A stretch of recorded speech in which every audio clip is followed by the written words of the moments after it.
Well, ladies and gentlemen, welcome to another exciting episode of your show. That's right. We are all the Kickout Crew. I want to thank everybody for joining us today. Thank the homies for being in attendance. Sans one, but Devin will be here shortly. Just had to talk shit at the beginning of the episode. Want to thank everybody for the positive feedback on last week's episode.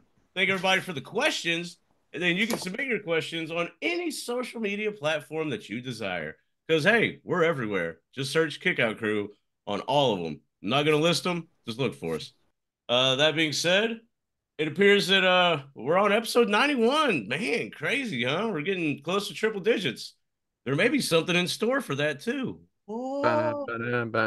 Right? That's called suspense.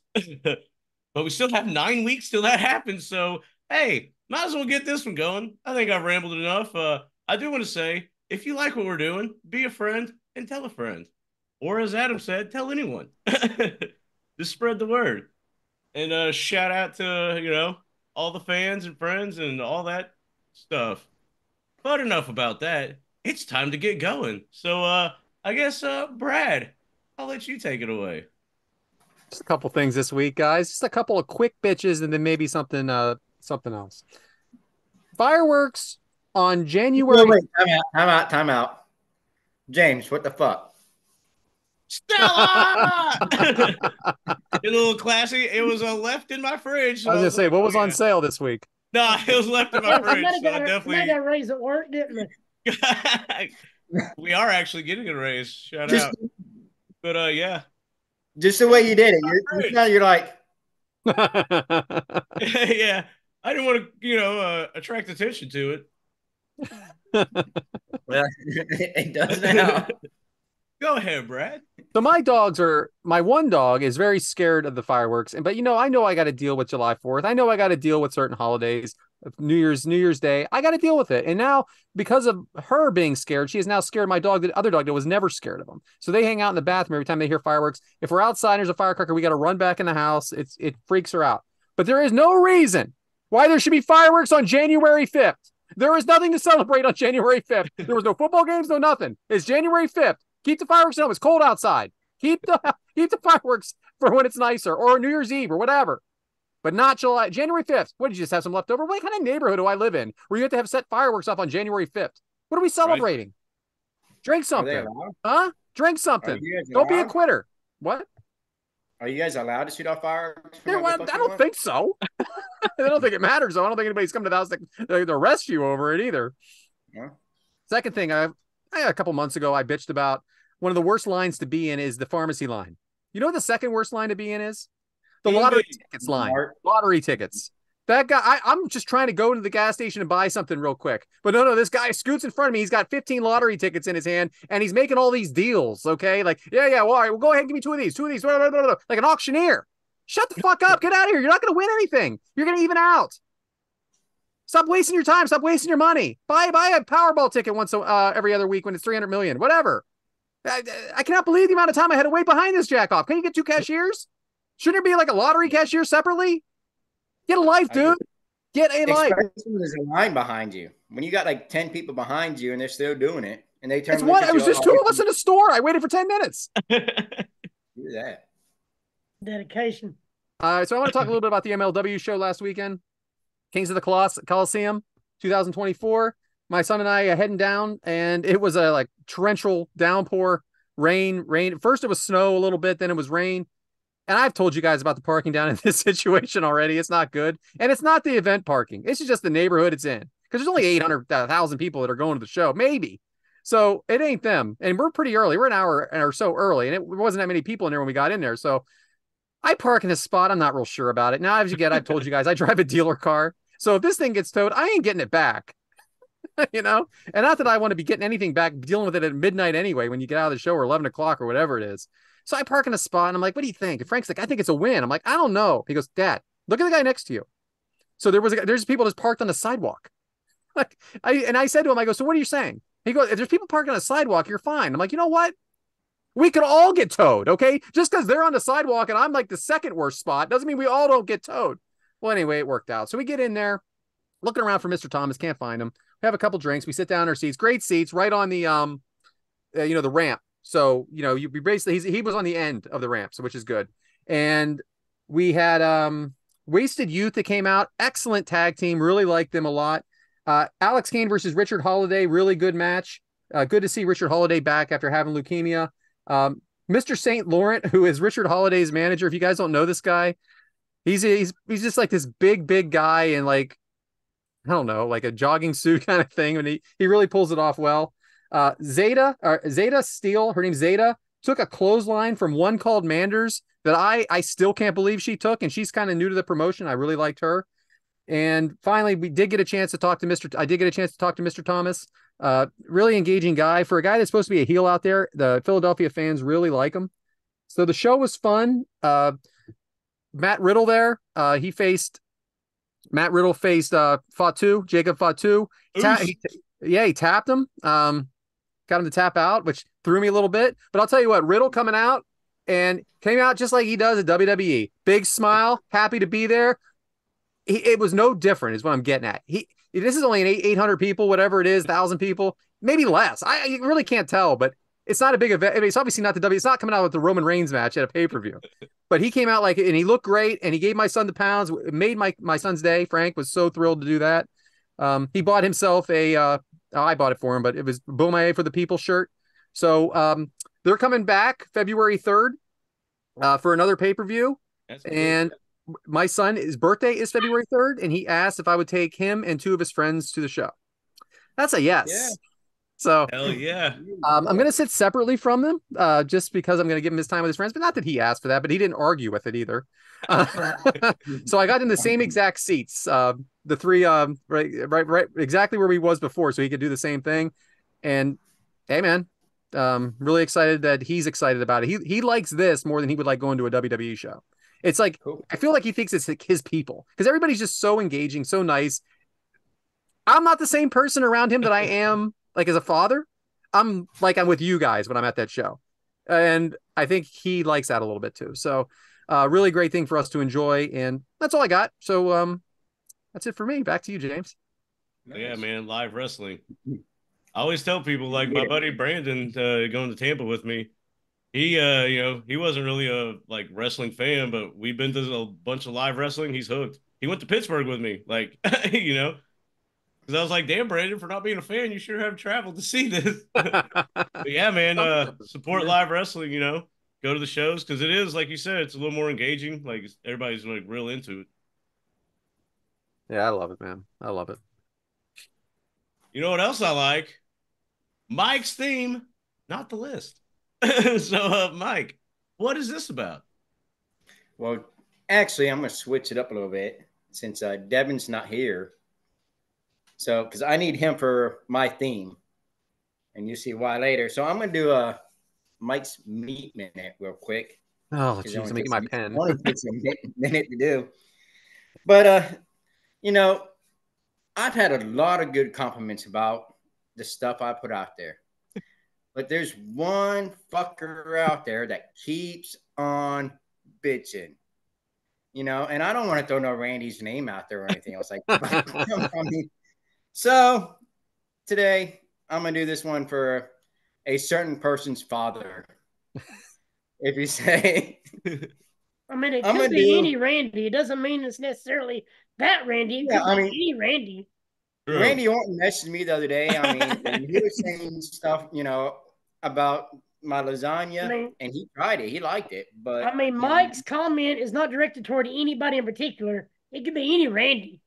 Yeah. So nobody get their feelings hurt. Yeah, Randy Orton. Yeah. I mean, if y'all think it's Randy Orton, you're all hearing voices in your head. That's all I'm saying. Randy Couture. I mean, Yeah, true. There's a lot of them out there.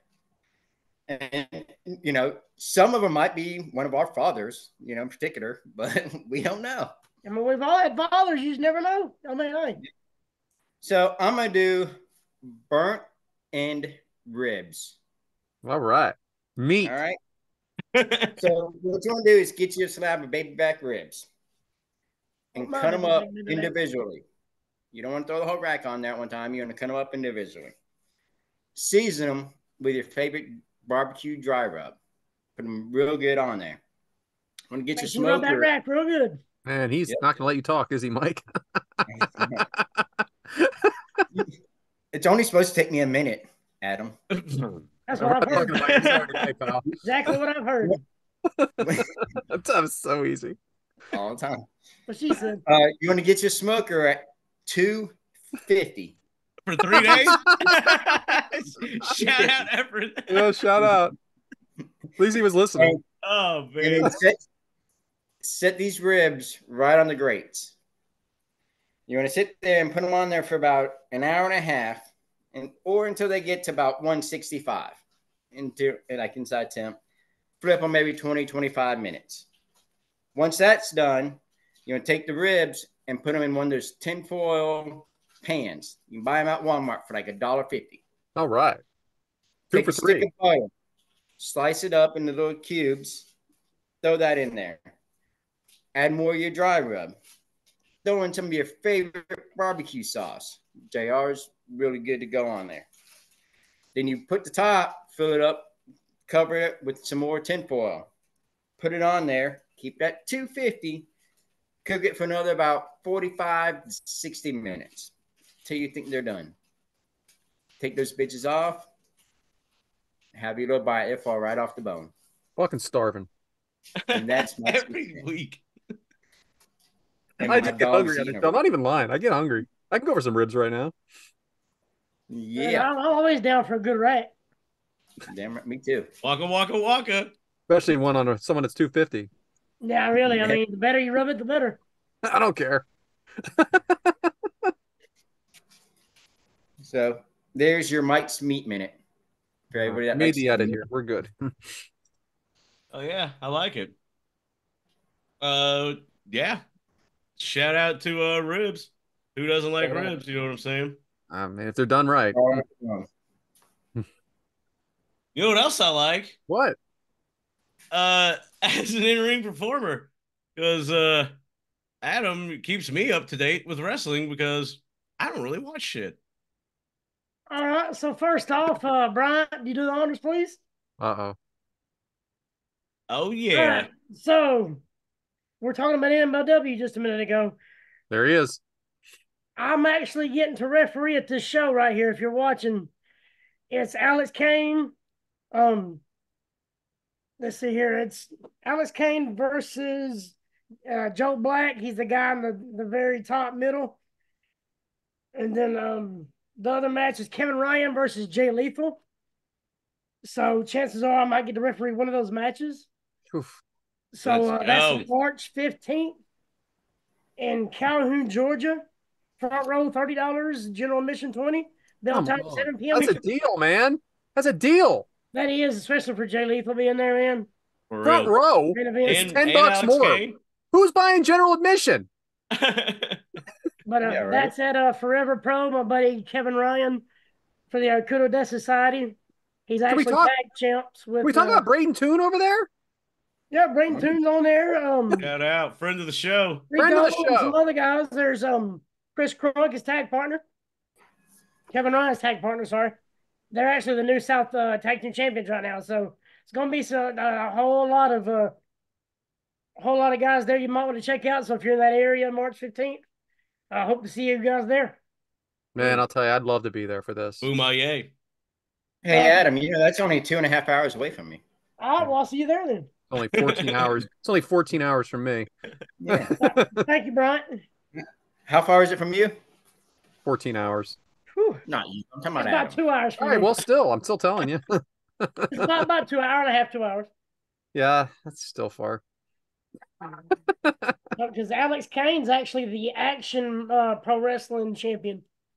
There you go. It's going to be a damn good match, man. The belt collector, Alex Kane. Right? Let's go. And speaking of Matt Riddle, did y'all hear what commentary did, Matt Stryker, on commentary? Tell us. He was burying Matt Riddle. You didn't hear about it, Brad?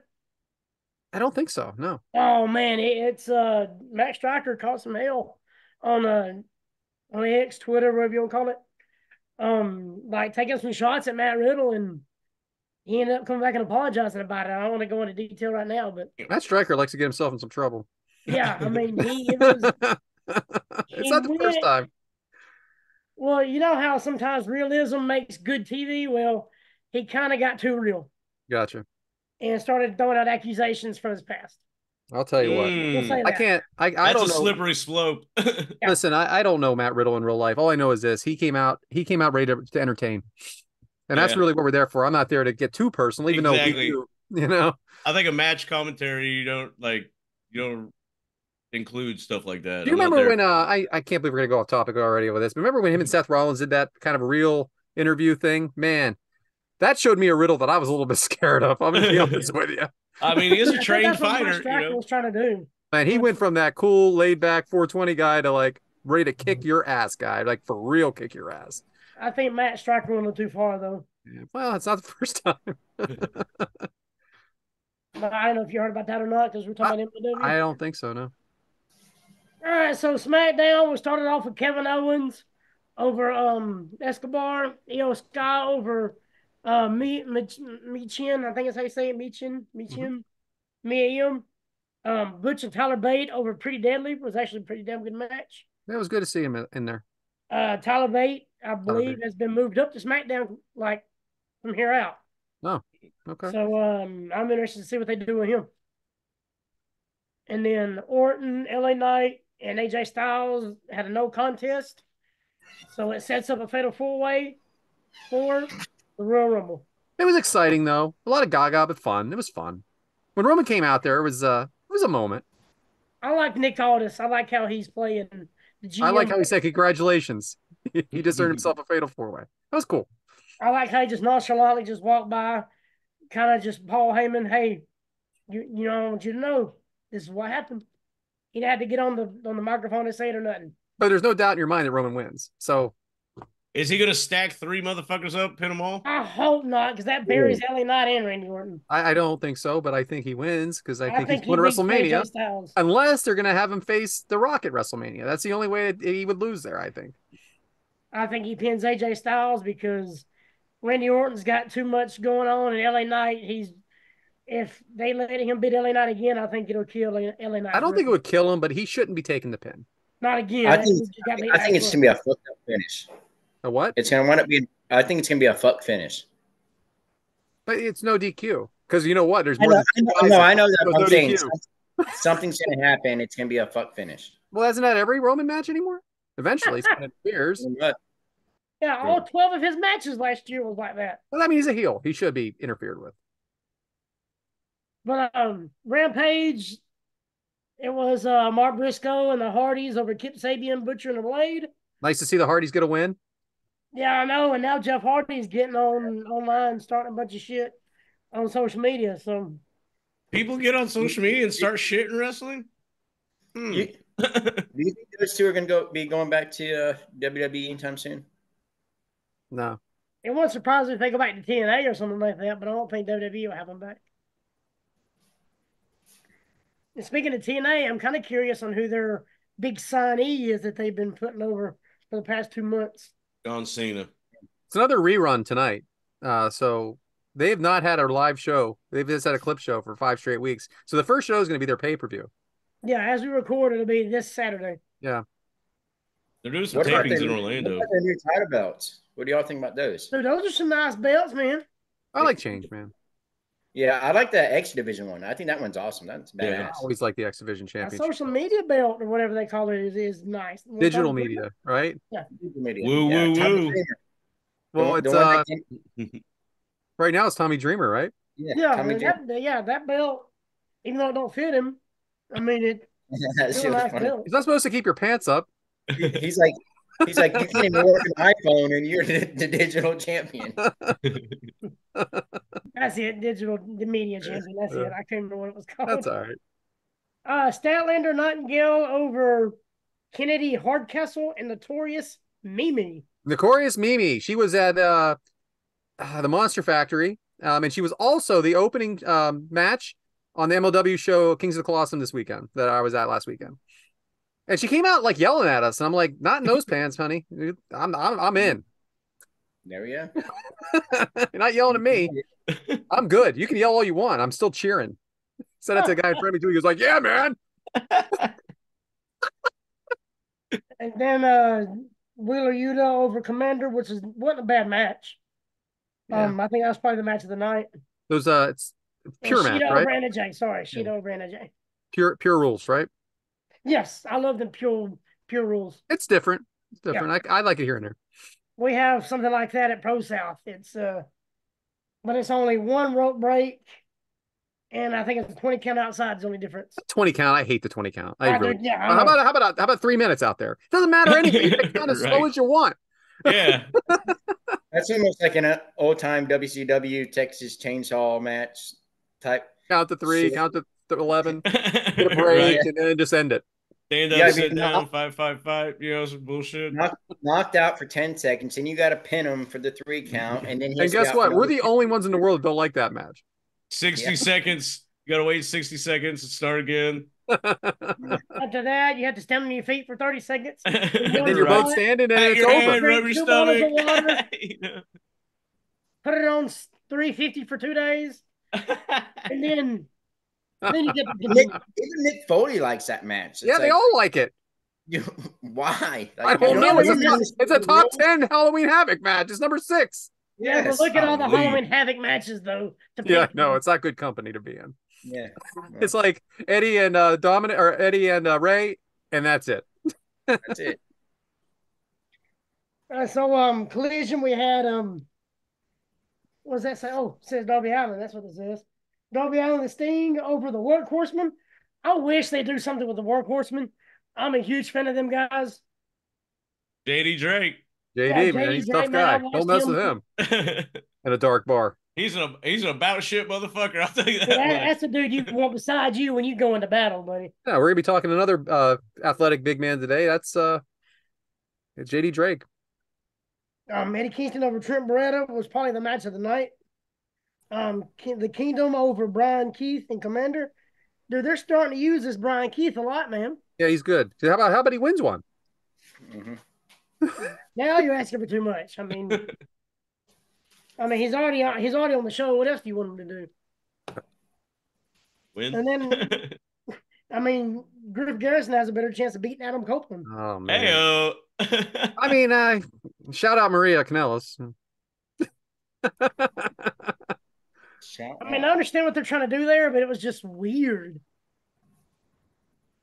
I just don't think it was a place or time just for Griff Garrison after been gone a year and a half.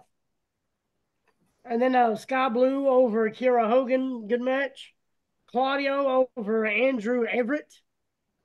Andrew Everett's been on before, I believe, maybe a year or so ago. He's not a bad talent. And FTR over House of Black. That was actually better than I thought it was going to be. Monday Night Raw McIntyre promo was probably one of Drew McIntyre's best promos he's done in years. Watch it. I heard he said something like, "You've been here a month and you're still here," or something like that. I'm surprised you're still here. I mean, that's you funny. You've been running yourself out by now. I think that's funny. Bad. But Drew and Punk had a damn good promo. Ciampa over Finn Balor. That surprised me. Kofi Kingston and Ludwig Kaiser, WDQ, and then Kaiser almost killed Kingston. Caden Carter, Katana Chance over Chelsea Green, Papa Niven. I miss how Samantha Irvin says Chelsea Green. I miss that. I need that back in my life. Miz over JD McDonough. R-Truth, take my money. Anytime he's on Monday Night Raw, I freaking love it. Was that when he had that little video skit thing? Yes. Good Lord, I was dying laughing. I mean, you tell me why Truth ain't on there more often, man. I like that. Tom and Nick, Mysterio, he's like, I've met Nick, I haven't met Tom. It took me a second. I was like, oh, wait a minute. He split his name up. Okay. And then it was trending on Twitter like that night. Yeah, I watched it. That was the best part. The next morning at work, I was like, oh, man. Because they were showing screenshots of it, and I was like, man, I wonder if this is a video or something. I found it, and I was like, oh, R-Truth is the best. That dude. That's freaking hilarious. I love that. The babies. I need more R-Truth in my life. That was awesome. Ivar over Otis, and then Cody Rhodes over Shinsuke Nakamura. What the fuck did I miss? You missed the R-Truth video. The R-Truth video we're putting over. Oh shit! How long was I gone? Oh, I actually had to go take a Not piss. long The enough. funhouse closed. Looks like you're stalling again. Did you see the picture they had out there? Had Judgment Day? I think they were at the airport or something. And R-Truth is way in the background, kind of like photobomb type deal. I love how they just dubbed him in different random pictures. Oh, I do too. The baby Awesome. pictures is what got me. Showing him. Oh yeah. I want more R-Truth. I love it. NXT Blair Davenport over Nikita Lyons, Corbin and Breaker over Gallus, Josh Briggs over Oro Mensah. That's it. Oro Mensah. That's one of the Fatal 4 guys, ain't it? Ain't that right, Brown? Yep. Yeah. It's a metaphor. Metaphor. Yeah, metaphor, yeah. Sorry, guys. I thought I was out again. So. Metaphor. Thank you, voice. Yeah, the metaphor is really good. I like him a lot. D'Angelo and Stacks over OTM. So I want to talk about the girl. She brings a lot to that team, and I think that was very important to that team because they lost the one guy that he used to have 3 of them in that D'Angelo family, and now they only have the 2, and I just didn't think it worked as well. Adriana Rizzo is her name that she's going by, and she's playing that real Italian girl, and I think it just brings a lot to the table. I like. Yeah, she has so much attitude, and she has the accent, like the New York accent with the Italian. I mean, I love it. I think it's well done. It definitely helped that group because they're baby faces. You got to keep them baby faces. You know why? Because every mafia movie you see, you rooting for the mafia because they're the main character. You root for Tony Soprano. You root for you root for Joe Pesci. Why? Because they're the main characters. It's the same thing. You root for the mafia guys. Ray Liotta, shout out. Ray, good example. Ray Liotta. I mean, I even like The Godfather. I mean, you rooted for Michael Corleone. I know that's a little old for you guys, but he was the main character. Why would you root for the cops? Right. They don't even have names. They don't even have names. Or do they? No, Tony D'Angelo and Stacks. I think they got a good future as long as they keep using them right. And the third guy, Cole Carter, shout out. I know he got now with Maria Kanellis, right? Yeah, now he's with Griff Garrison. Yeah, they're soon to be get their ass kicked, guys. I guess I don't know, but I think we I call would them. assume he goes back to WWE when his little suspension thing's up. That was a shame with him, for real. It was. It was a big opportunity. Mm-hmm. Only 23 years old, big opportunity. I saw his last match in Pittsburgh before he got called up to NXT. You could tell like that kid has it. Yeah, he does have, and that was. I mean, listen, whatever happened. It's just a shame. Yeah. Now you can tell some of these younger guys, you can tell when they have it. I mean, I wish I had my head on my shoulders at that age, like he does. And there's a couple other guys like MGF did when he was 19, 20. That's what I mean. These are kids. Yeah. They're young. I know, man. I don't know what the hell. I didn't have my head on my shoulders. I was like 32. Heard that. I mean, that's what I say about when these young kids start at work. I'm like, guys, we got to look at this from the big picture. What were you doing at 21? Because I know what I was doing, and it wasn't this. Yeah, I was trying to raise a kid. I was trying to do nothing. I was just trying to get through the night. Yeah, I was in college, barely making it. I was out of college. That's what. But I'm just saying, like, yeah, put yourself in those shoes sometimes. Come on, or you're immature. Yeah, I didn't mature till I was almost 30 myself. I'm not mature yet. I'm 47 and doing this. Also heard that. Can't even argue that. Gigi Dolan and Cora Jade. Damn good match. Cora Jade wins that one. Axiom and Nathan Frazier over Hank and Tank. Axiom and Frazier, I see them winning the whole deal. The Dusty Rhodes Classic. Dragon Lee goes over Lexis King. And then Oba Femi cashes in his opportunity from it's not the Money in the Bank, but it's the same idea. Come out and he beats Dragon Lee to be the new North American champion. Yeah, big push for him. They're pushing this guy fast. And I liked it. It was different. I didn't expect it. But are you really going to gloss over the Fallon Tiffany Stratton deal? I didn't get to watch all of it, so I didn't. Oh, come on, man. She was her farmhand. It was tremendous. Oh, It I was, tried. I it was tried. so bad. It was so bad. It was good. She comes in like a Barbie outfit with a little coat, pink, walking around in shit. Yeah. I mean, that's just good old fashioned entertainment. The E Well, in it's good that they WWE. finished the story too. Yeah, and Fallon Henley was on Busted Open talking about it. It was only for one day. I wouldn't be surprised you see them be a tag team. That's what happened with her and shit. When Kiana James. Was it Kiana Kiana James, James? yeah. Thank you, Yeah, brother. they won the tag titles last year. I see them if they do a women's Dusty Cup, that it'd be Fallon and Tiffany winning. I do too. And I think Fallon is getting over real good, and Tiffany's already there. Yeah. And Kiana James, all three of them, I think, are the future of women's Yeah, they're wrestling. good. They all have very Yeah. different looks. All very different look as well. Oh, Kiana James, roll tide. I don't know which one I like best of the three. You know, just depends on the night, I guess. Heyo. You think Roll Tide will be a good saying moving forward? Since, Saban retired and stuff. Roll Tide. Dude, how about that, man? Who saw that coming? 17 years, right? It's this NIL stuff, man, and the draft portal. It is a pain in the ass. Transfer We can go on that forever. I think it's ruining college football, but yeah, it's making too much of a business. Ruining the Bulls, you know. They had a big thing about get rid of them. Nobody wants to play in them. Get rid of them. There's too many. They only cared about there was only the championships that mattered this year. And Ohio State didn't play their quarterback. Going to Syracuse. The lower teams that make bowl games, you notice none of them sit out. They all play them. I'm cool with bowl games, dude. I like football. I don't agree. But when the like number 5 and number 6 like rest a bunch of people or whatever, that's bullshit. I don't think a team of 500 deserves to be celebrated though. Notre Dame's quarterback didn't play because he entered the draft. I mean, but why is he entering the draft before the season's over? I just don't understand the system here. Finish the season, then you're allowed to do it.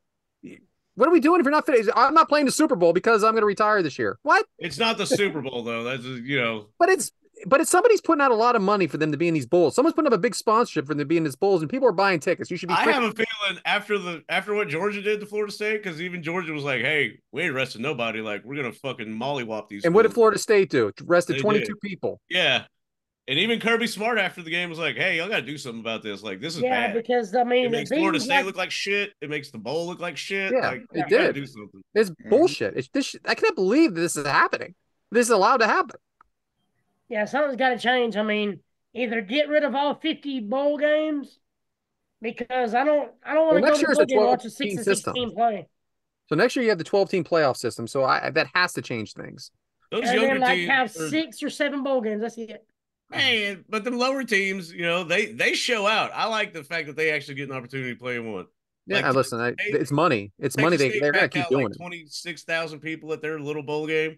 And it was a no shit bowl game, I don't remember which one it was, but they packed out 20-something thousand. Like, that's the most attendance they had at a game. And they blasted whoever they played. And they drank all the stadium's beer by the third quarter, which was funny as fuck. By the way, you said Roll Tide. Look what we did. Yep. Turn into the first 30 minutes of Jeff Jarrett's podcast. I'm pissed off. Don't piss me off, right? Boom. Kick me off. All right, Dynamite real quick with that Hangman over Claudio. Great match. Loved it. 2 buckshot lariats. I'm telling you, man, Jacksonville loves them some Hangman, dude. That dude. And that was a good match. How fun is it just to be in Daly's place? Just that small place. I like it, man. It just reminds me of AEW. It's just the way the entrance is. Everything. Oh, I like the setup. I like it. It's different. It's Shut close, up, Mike. Man. You're real close there. It feels like you're really I close. understand that, but the way I didn't like it. I liked it because it's back. I love it. I've been there like 8 times. I love it. I love going there. It's 2 years old. Used to do it. Yeah, the way they used to do it was all right, but the way they had it set up this week, I think there just wasn't a lot of people there. Well, it only holds like 5,000. Yeah, but I think it holds like 5,500. I think there was like 3,000 there. Yeah, and it was cold, like for Jacksonville. Like, I love it that it's outside. It's so cool. Literally, it was cool out there. But it seems like Hangman always does his best in Jacksonville. For real, Daly's place is like his place. His Daly place, his place. I like that. But he ain't gonna pay for it. He is over in Jacksonville. Yeah, I mean him against, was it Brian Cage that we went to? Yes, sir. That was Great fucking ass awesome. match, man. Opened the card, and that was the first one with the live crowd since COVID. Yeah, it's the first one. Fucking Craig got to come sick, back. dude. When you hear that gallop and the whole crowd just erupted, oh, I loved it. I love this. It feels like he's got an edge to him now. Like he's a little more gritty. He's very dirty. And he grabbed someone's beer and drank it. I was He's a like, little more down and dirty. I that's like old it. school Hangman right there. Ever since that match with Swerve, he's kind of turned that up. Yeah, I wish he would dive into it a little bit more. Just yeah, get- he get got to shit. see him twice in like the first hour. It's like he's growing his beard out or something. Like James was booking this show. We need more Hangman. Need more Hangman. And then we go from Hangman to an 8-man. Hangman to an 8-man. Preston Vance, Adam Copeland, Orange Cassidy, and Dustin Rhodes beat Brian Cage, Lance Archer. There we go. Bring Lance Archer in to lose in an 8-man for You know what one though? night. And This he's is a all 6-man tag champ. And then he loses in his like Oh, yeah, multi-man tag. All this was just a tribute to Brody Lee because Yeah, obviously I like Vance. Preston's Vance is a Anna heel, thing. okay, and Yeah, you're it was gonna good. bring up Anna Jay too. She's a heel, but they were both not heels tonight. Like, you know what I mean? This is all about Brody Lee. Man, It was just about Lance Archer out of nowhere. That was the weird part. Just I think they were just getting the people in there to support Brody Lee. and Yeah. Jake the Snake, man, getting physical. I like seeing that. Yes, sir. Don't mind at all. I like Dustin in there. Hook him. Yeah, it was good. It was Dustin's a he's having a good run this year. feel good show. And Adam Copeland at Dailies. I was like, Yeah, it's hey, weird. you know, It's weird. it was. I mean, watching him walk out, and I was like, man, that's who would have saw that a year ago? You know, Yeah, right. Yeah, that's something we like. You'd ask us last year, we'd have said hell no, no way. Guevara over Starks, Anna Jay, Thunder Rosa, Statlander, and Nightingale over Julia Hart, Sky Blue, Saraya, Ruby Soho, Roddy Strong over Brian Keith. There he is again, Brian Keith, baby. Damn good match too. Yeah, good match. I knew he was losing, I know he's getting the Mark Briscoe love. but he's getting a lot of matches, and he's gonna be there eventually, I guess. I hope they go ahead and sign him, man. They like him. They like him. I hope he gets to stick around because I think he's been independent wrestling for a while now. So it's like a LA Knight. Oh, I've been wrestling for 20 years. Overnight success story almost. Eddie Kingston. And then Sting and Darby over to Kesta and Powerhouse Hobbs. All right, so I don't know if you guys Man. remember about a month ago or 2 months ago, and he said, "Who's going to be?" I made a joke that it was going to be the Young Bucks. Yeah. So it's your fault for this shit. Sure as shit. Tony Well, Khan. you, Brad. I was kidding, Well, somebody heard you. but they know what? They're AEW. They're AEW. But you know what though? And if Sting didn't want this match, it wouldn't happen. No, listen. I'm just glad they're all upright right now after what I watched Oh, last man. night. Yeah, Mike, that's a good point, man. Didn't think about that. I mean, Yeah. I'm not a big fan of it. I would like something else. I don't know what. I think I would rather a single match for him. They're not doing that. I know that would be I'd rather see Sting versus Darby. Apparently, they don't want to go that direction. Yeah, they I'd are see that correct. over them the Young Bucks. But I would rather for Yeah. his last match be a single they'll match. take care of them. They'll make them look good. After that table Oh, yeah, bump, I'm definitely. hoping he's good because he kept saying Well, my back. I mean, as bad as he looked like he looked, hit his Darby head, looked too. worse. Darby scares me, man. Every time. Freaking yeah, when they nuts. threw him and his head hit the ropes Dude, that was rough. You ever He hit one of landed them- hard on his arm, man. and his If you head ever like hit one of them ropes, you'll know how bad hey, shit whipped himself. He's crazy. Yeah. He's absolutely crazy. that double toss, whatever, when he hit the rope, could have been bad. It's just Because if he would have went how just many a times do little we see further- this? Every time he wrestles, it's like I just don't know. Every time. Then he gets up. like the Mhm. rope hit him here, and if the rope would have hit him here, it would have whiplashed him. I mean, Yep. we're then talking when he- 6 inches. But when he And- limped back into the ring, were you sure if he wasn't hurt? I'm still not sure. I still don't know. No, but then he was standing there and then he looked all right. my buddy Jesse, I was on the phone with him. We were watching it, and he's like, Damn, is he gonna retire with Sting? Because he's gonna be so beat up too. Like Darby calls He's it not. quits. He cannot go long term. He cannot. Not this way. Freaking dude, man. 9 lives. He used them all twice. Yeah, he's pushing it. And then Ric Flair, I love him to death, but he needs to stay out of the ring. Yeah, I'm done. That was it was kind of weird watching him get in the ring. Yeah, and trying to get out. It looked like he was trying to step on ice with roller skates. Right? Yeah. So, then when he was getting out of the ring looked pretty bad too. That's what I'm saying. When he was getting out of the ring, it looked like he was trying to step on ice with roller skates or something. It was rough, man. I just, if he wants to be there for Sting's support, great, awesome.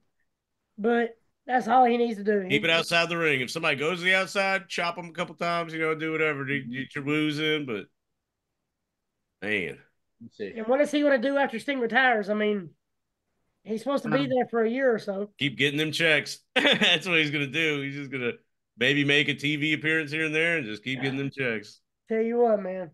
Yeah. Well, that's it, man. Good week of wrestling. I know we got the TNA Hard to Kill coming up.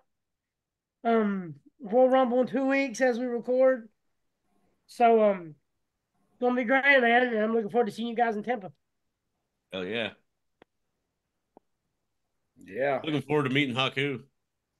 Kind of intimidated to shake his hand. Just be like, hey, we just just pound it because I don't want yeah. I don't have health insurance, you know what I'm saying? I don't want like a broken hand. Mommy, uncle. It'd be cool to go to the bar with him because he's a double tough son of a bitch and be like, oh, you got a problem with me? Mr. Haku, sir? That guy, that's my uncle. No, it's not. Yeah, he's my wrestling uncle. For real. I'm an oos. You know what I'm saying? Yeah, we're ooses. Everybody but me. That's all right. You'll be one day, buddy, when you get grown up. Yeah. You can try out like Sammy did, but we all saw how that went. I guess you're just not really that oosy, Brad. Right. Moving on. Oh, now you want to feel oosy. I hear you. Well, I appreciate that, Adam. And always there's a lot of good shit going on in wrestling right now. But you know what else is good? Today's agenda. So I believe we're gonna kick it to the voice with no face. Bryant. Show us your face. But what is today's agenda, Bryant? Yeah, I'm not gonna show my face. I'm just gonna stay up here in the heavens. Y'all hear that? What is Big that? Brother is watching. So much fun. We are going to be covering today 2 matches from Bam Bam Bigelow. Bam Bam Bigelow, who is a native New Jersey guy, was born in 1961, had an amazing high school career until realizing wasn't his potential. So he dropped out to make some money, to make an actual living. Did jobs as a bodyguard, a bouncer, and was also a bounty hunter. Because let's be honest, if that guy's chasing you, you'll stop. I'm just saying. The dog, the big bad dog. Either stop or run faster. Yeah, if you're crazy enough to get a skull tattoo, I mean, there's a guy at Pro South that he goes by the Mongrel. He's got shaved head and got the skull tattoo, man. God almighty. So speaking of skull tattoo, we were all talking before, and Brad was out of this conversation, but we decided if we can get 5,000 people to follow us, Brad is going to get a skull tattoo. Yeah, we talked about that when you went off the screen, Brad. Yeah, yes. 5,000 people to follow us where? Everywhere. Anywhere. All together. On social media. We can add them all up together. If we get 5,000 people.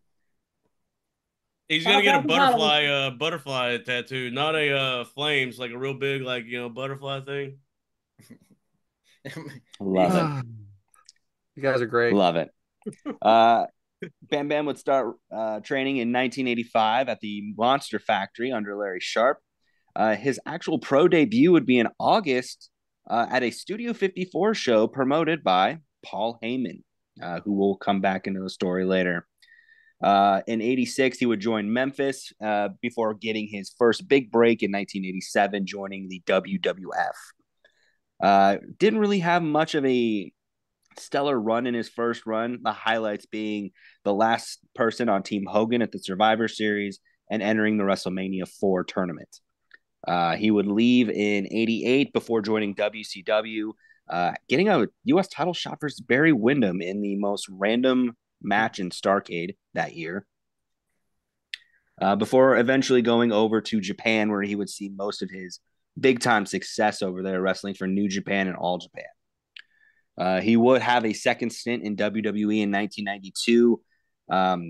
Highlights being the finalist in the King of the Ring in 1993. For some people, his rivalry with Doink. And then, of course, his true highlight, main eventing WrestleMania 11 with Lawrence Taylor. Upon a bad... He did. Oh, God, yeah, absolutely. After a failed face turn, he would leave and join ECW in 1996, where he would form the triple threat with the franchise Shane Douglas and Chris Candido. He would have some success there, winning multiple championships, the TV title and the world title. Eventually leaving upon the usual ECW thing of not being paid, and would join WCW. He would have a stint there in the Jersey Triad with DDP and Chris Kanyon, winning the WCW tag titles and the hardcore title, before disappearing from television for a while.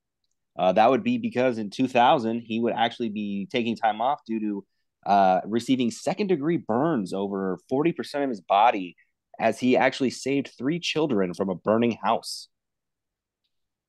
You don't hear about that. You don't hear about stuff like that around here anymore. Yeah, no, not at all. He would stick with WCW until its eventual close in 2001, working some indie events after that, mostly through Europe as well in the Northeast. His last match would be in November of 2006. And then, unfortunately, January of 2007, Bam Bam would pass away at his home in Florida. So I just want to add something. I know we're on kind of a time crunch because we have a lot to pack in, but that's what I'm talking about. He saved 3. He's saving lives, and yes, he got into some trouble, and he had some substance abuse problems and stuff like that. But he's a good-hearted man, and he did some really good things. And I'm honestly, on a personal level, one of my best friend, actually, his father taught him, was his English teacher at Neptune High School, and this is someone that dropped out of school. And I'm gonna tell you what, he has nothing but good things to say about him. Said he was always a gentleman and always a gentleman to him. So that's good to hear. And little, it's funny that these connections, but just want to say that he had some bad times, but he did some really good things. He had a really good heart.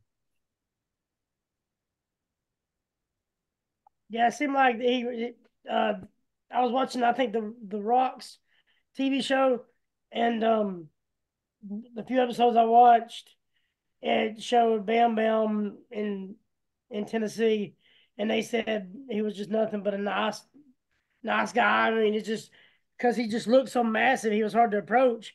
But they said he's just one of the nicest, sweetest, gentlest guys you'll ever meet. Yep. So just wanted to say that. Thanks for that, Brian. And that's today's agenda. Yay! Hell yes, yeah! Back to you, James. Yes. Can't wait. I like Bam Bam as a wee little James, so I'm down to discuss some matches. And what matches are they? Well, I'm glad you asked, because this first one, it's a doozy.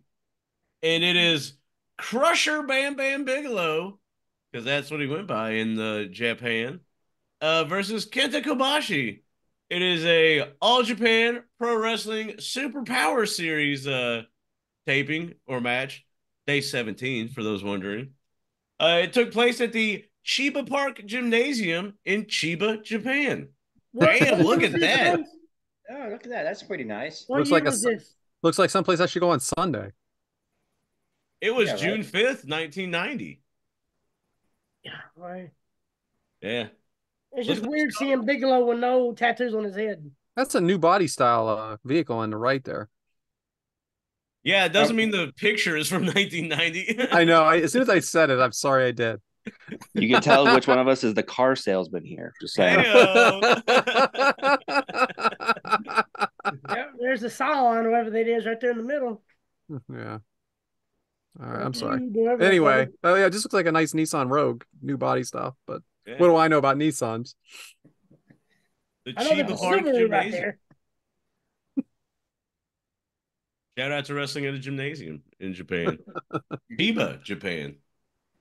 As I said, it took place June 5th, 1990. It had an attendance of 3,350, and it had a match length of 7 minutes and 38 seconds. But Devin. Oh no, wait. No Is that a building. phone booth right there on the right? I didn't put a build on here. Well, it says no build in Japanese, but can we do the build in English? Ah, da-dum, psh. But you do have a build, don't you, Bryant? Sure, we'll go with it. Where'd the phone booth go? Crusher Bam Bam Bigelow, who had actually been a mainstay in New Japan Pro Wrestling, in 1990 would make the transition to All Japan. Upon entering All Japan, he would challenge any one of the top stars of All Japan to prove his worth to the fans. And the first person to actually step up to him would be one of the pillars of All Japan, Kenta Kobashi. Great. And that's how we got here. James, who are the announcers? Motherfucker. I knew you were gonna do First this. question. First question. And I really actually tried to Google this and look it up, but I have no idea.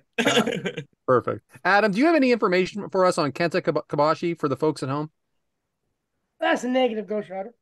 How about you, Bryant? Kenta Kobashi was a mainstay of All Japan Pro Wrestling, considered one of the pillars at the time. Had a great rivalry with Mitsuharu Misawa and Kawada as well. They were considered the three pillars of All Japan at the time. And he was kind of the mainstay and the top star of All Japan. After a while, he would eventually exodus and fall out and go form Pro Wrestling Noah with Misawa. And then that would be their promotion until his eventual retirement. Great. Thank you so much for that. Drop kick Kobashi. And then another kick knocks Bigelow down. Body slam Bigelow. Kick by Bam Bam. Body slam misses the headbutt. They didn't call it body slam. What'd they call it? Slam a body. I didn't call it anything. It was freaking in Japanese. They called it something. What is it in Japanese, Brad? You know what? I'm going to tell you right now. I think I got every move right. Well, we want to hear it in Japanese. Stay tuned. Drop kick by Kobashi, very aggressive, misses the elbow. Devin, shit, here we go. Mike, he moves so good for a big man, but sells so good for smaller guys. But Kenta's not really a smaller guy. But what makes Kenta such a believable opponent? Because he's like the Triple H of New Japan. All Japan. All Japan. That's what I said. Edit. I agree with that. So test of strength goes on for a while. Kicks by Kobashi, has the upper hand now, working the arm. Headbutt Bigelow, throws Kobashi out of the ring. All right, back to you, Mike.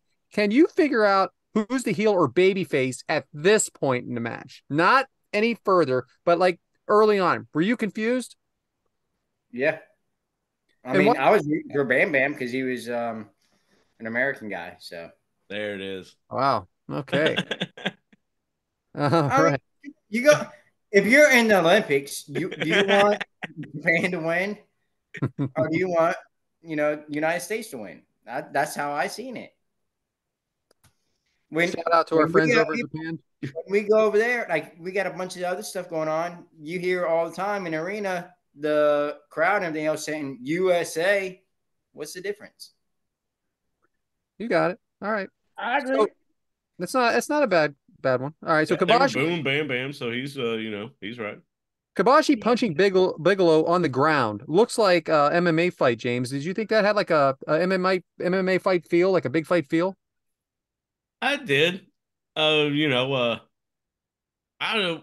It seems like this is more of a crowd thing, but yeah, when they go to the ground, you kind of see the crowd kind of liven up a little bit. But this is a Japan crowd, and it's weird that they're like notoriously quiet. It just trips me out. Like, because in America or anywhere else, really, you go down the ground, start doing that stuff, usually the crowd get a little bit like screaming, but here it's just like, quiet and clapping until later on in the match, obviously. Yeah, they are a different crowd. It is a little tough for me to watch Japan in a Japanese venue. It's an adjustment for me, even with the wrestlers that I know. So I do watch it. They're definitely a different feel, and it was truly a different feel even for COVID after COVID, because it's still I mean, Japanese kept the COVID thing going on for a lot longer than we did, and still wear masks as far Oh as yeah, I they're see. real. Japan's real like cleanliness and all that stuff. Like they're real big on that. And They'll China arrest was you for like spitting on the street and shit like that. yeah, China, they were wearing masks before COVID. I mean, it's a thing. So it's a different culture for sure. Kabashi chants, Bigelow talking shit, puts his hand out, catches Kabashi's leg, headbutt from Bigelow to the lower extremities. Now we know who the heel is. Now onto the legs. Bigelow really working the leg. Adam, do you like this style of wrestling?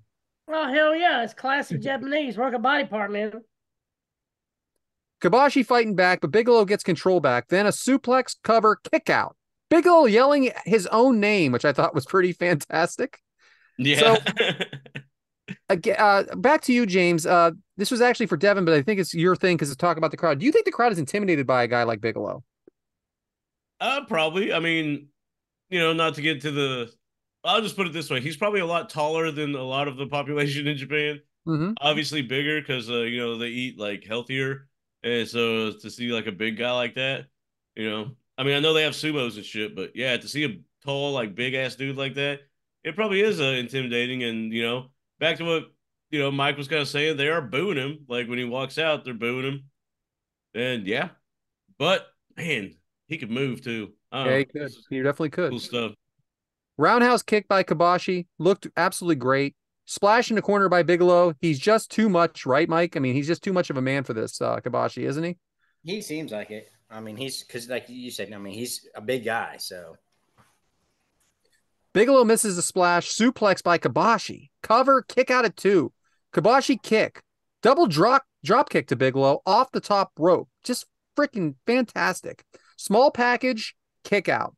Body slam-ish. Kabashi. But then misses the moonsault off the top rope. Body slam by Bigelow. Then the running splash into the 1, 2, 3 pin. Not a long match, but I think they got all their stuff in. It was actually very fast paced. That fucking backflip off the top, man. Woo! And then just to like land like just straight on, the front of your body. Like, not a flat back bump type thing, but just to land like face first. Yeah. I applaud the wrestlers that do that shit because that has to. It was definitely a good match. So I've never seen it before. I liked it. So the thing is like we're talking about the second match we talk about. We're not going to say what it is yet, but two very different matches, two very different points in Bigelow's career. Obviously, this shows his athleticism a lot more than the second match. But it's just so amazing how a guy like this can move. I mean, I can't move like this. I'm 160 pounds. You know what I mean? That. But yeah, like he's heel in this match, and a little bit different in the next match. But how does a guy like he's obviously overweight, right? I mean, we can say that but he's so athletic. It's just amazing. You didn't ask me who the referee was. Hey, Adam, who's the referee? It's Red Shoes Uno. Oh, it is Red Shoes, and Red Shoes is still around today, right? Yeah, he was back in All Japan back then. I can't believe I forgot about the referee, Adam. Okay. Well, you know what happened last week when I asked you about the referee? Yeah, I was. You said, don't know, don't care. I'm pretty sure that. I mean, I might have added the don't care, but that's how it sounded. Then he said it like right when we got done with the match. He was like, "Oh yeah. Oh, the referee was this guy." And then he talks about Charlotte Flair not being on the list, again. And... So everybody forgets about the referee till they need us. Boom. So anyway, that's the match, guys. Of course, we have another one that we're gonna do about the same length, really. But back to you, James. She said, "Heyo, same length." Hey, good match, good everything. I dug it. So I guess we're gonna go to Devin next. So come on, man. Sammy Guevara, San Francisco 49ers, Brock Purdy. Another edition of No More Crew. Eric is amazing. Eric is awesome. Eric is great. How about we just have Mike book WrestleMania, James? What do you think? Sammy Guevara was back in Daly's place. Yes. Where he got ran over by a golf cart one time. Another edition of No More Crew. We couldn't decide on a Rumble This weekend we have a great match ahead of. All right, we know, Devin. Yeah. I think we but should just let Mike book WrestleMania. So, we, Mike. we asked which Royal Rumble to do, and all 5 of us gave 5 different answers. That's so true. Know your crew. Right. But All hey, right. friend of the show, Bober, had an idea about all of us booking WrestleMania. So it's Mike's turn. So, Mike, what's your 2-day card look like? All right, my 2-day card. Night 1, first match.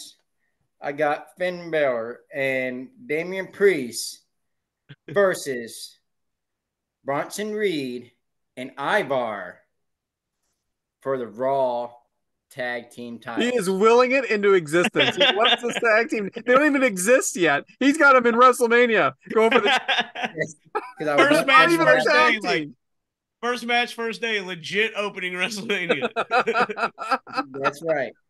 That's Fantastic. Bronson Reed and Ivar. I'm down for that. I think they would make a kick-ass tag. We've heard. And it's for the Bronson Reed Raw ain't been Tag on a Team. while either, has he? No. Then I got Bailey versus Io Sky for the women's championship.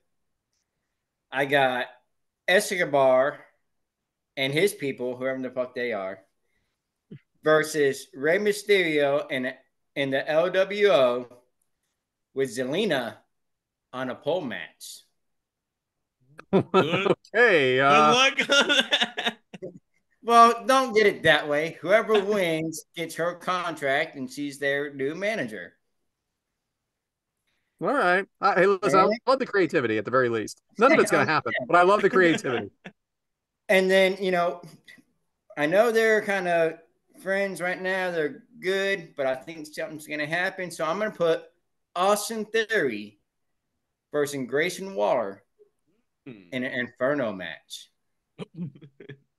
Get rid of that. You just keep adding one Gimmicking it up, baby. nonsense. Yeah, right. It's WrestleMania. We got to do something. For the That's a good idea with them being 1-on-1, but you lost with the Inferno match. Just gimmicking up WrestleMania, baby. Is this TNA or is this WrestleMania? For the U.S. title. Struck again. Damn right. Well, he has to be some part of it. He keeps saying he's behind the scenes creative. So, U.S. title.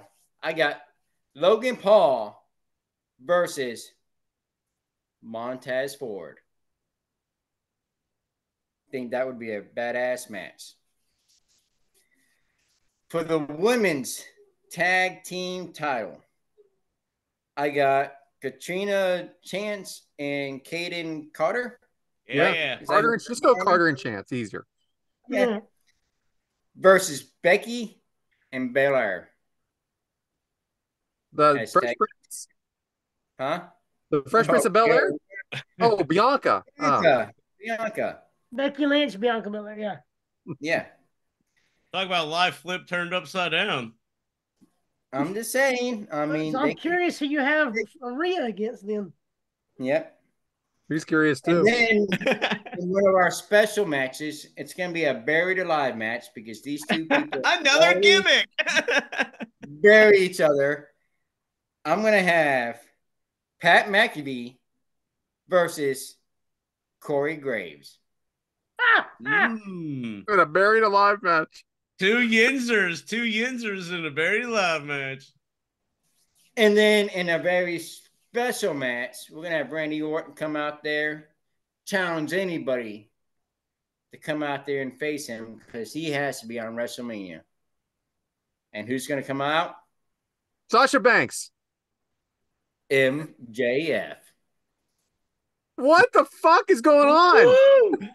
I'm going to tell you right now, this ain't going to happen, but I want to watch it. Is this Herb Abrams? Are you doing cocaine? Hey, who's booking it? I didn't say I was paying for it. Listen, I want to watch it. Can we watch it? Sounds like Herb Abrams and 8 Ball is booking this Mike shit. is giving us his WrestleMania. I love it. Yeah. Okay. And then I'm going to have for the main event, night 1, Cody Rhodes versus Seth Rollins. Wow, you're really swerving me, bro. I'm going there. Vince You see Russo why. is at it again. Damn right. Night 2. We got Jimmy Uso versus Jay Uso. Last See? man standing I match. knew you were gonna do something. Another gimmick. Damn right. That wouldn't be bad for them two though, because I don't let's care. see which They, brothers they better. have to have something going on with it. I just Something's- don't care about the Usos facing Okay. each other. I'm sorry. But I believe you. That's the only We one can that's counted so have- far, except for Last Man Standing. But Kiara Sane and Asuka versus Becky and Bianca Belair. again? Again? Again? Because they're going to be pissed off and they're going to challenge for them. And Becky and them is be like, well, we're badasses, so we'll wrestle 2 nights in a row. Boom. There you go. But you gotta have Boom. this one gimmicked up because if they're in a match that- again, no, you gotta it's give Is a It's like panty a bra ladder panties match or anything like that, or what? It's for the tag titles. Okay, that's the gimmick. Yeah. That's again. I'm going to have Gunther putting his IC title on the line against Braun Breaker. Mm. Okay, I wouldn't be mad at that. For the SmackDown tag team titles, Finn Balor, Damian Priest versus the phenomenal AJ Styles and LA Knight. Boom. Team TNA. They're done. Then I'm going to have Dom Mysterio in a Falls Count Anywhere match against Shane McMahon. what? It's My not even with the company. It's WrestleMania. not even with the company anymore. Did I bitch at your thing? What do you mean it's not with the Yeah, a company? little bit, a little bit. Okay. We go back to the video. Dude, this is Yeah, gonna be let's do it. fucking Mike's WrestleManias are both gonna be 8 hours each with all these fucking gimmick matches. Damn right. You're gonna get your money's worth if you're going. You're welcome, Brad. Then all right, where am I? Then I have for the women's world title, Rhea Ripley versus Jade Cargill. Okay. Okay. And then our very special match, not the main event, special match. Is that what it's called? The special match? Yep. We're gonna have The Rock, John Cena teaming up to face Solo and Jacob Fatu. You almost took my idea. And then in the main event, of course, we're going to have Roman Reigns versus Cody Rhodes, Paul Heyman in a shark cage. The winner gets the title and Paul Heyman. Wait, So we could wasn't- potentially have Cody 2 belts? Is that what you're saying? No, So wait, we're CM gonna Punk? unify these titles again? No, CM Punk. Did I say Cody? I meant You CM did. Say Punk. Cody. Okay. Roman versus CM Punk. Mute his Paul ass. Heyman in a shark cage. And Paul Heyman's service is on the line. I'm going home. I have never wanted to will a show into existence more than this one right now. I know. It is so Listen, funny. I did this. I think you last found your talent, Saturday Mike.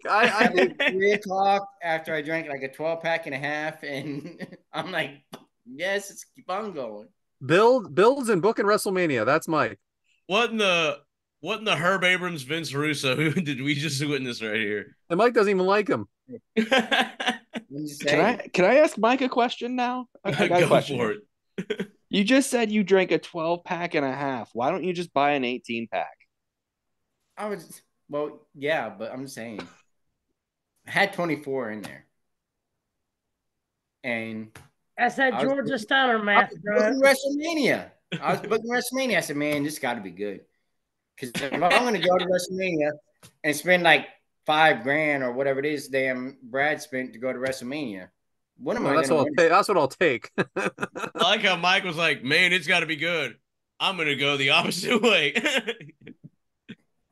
I'm just saying. It will be a draw. Let's book it. All right. Well, thanks, Mike.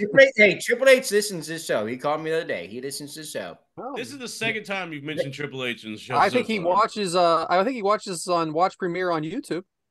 I Yes. think he does too. And you can there's a also lot of watch us people on watching Watch. on there. I'll tell you that. Let's see how many of those matches are on WrestleMania. All right. I'm just saying. Maybe I mean, one.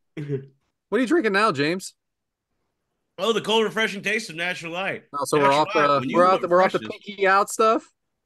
It was only Mhm. one left in the fridge, so I just wanted to open it with a Stella. But because here's the thing, Brad. I tried to switch it up, but hey, why don't I just stay with what's natural? Natural Light.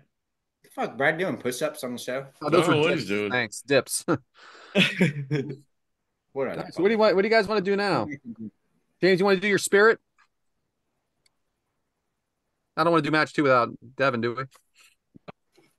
Do you? No, we're waiting. Well, we can. So what better way than to let me scroll down. Spirit assist. Well, hey, I want to mention shout out to the Cowboys. We're live now. Is that the first time you've read it? Is that No. the first time? I was No. gonna say, there's no way. Nah, I just wanted to see what your reaction would be. But no, hey, it's good to be home. And the Cowboys have definitely won all their home games this season. But hey, it's not about that. But I guess it is. Whatever. Anyway, like last week, when I mentioned like the sun will come out, shout out to the Beatles because here comes the sun. And I say, Doo-doo-doo-doo. it's all right. George Harrison song too. Shout out to Love him, the silent Beatle. But yeah, it's all about showing up, taking care of business. When you have a home game, you're supposed to show up in TCOB and you have that home crowd behind you. So hopefully football was good this weekend. But let's talk about sports because we're like 2 weeks, by the time this airs, it's old hat. They're probably fired McCarthy by now. Maybe they got Belichick though, huh? He's going to Atlanta. Should go wherever Tom Brady goes.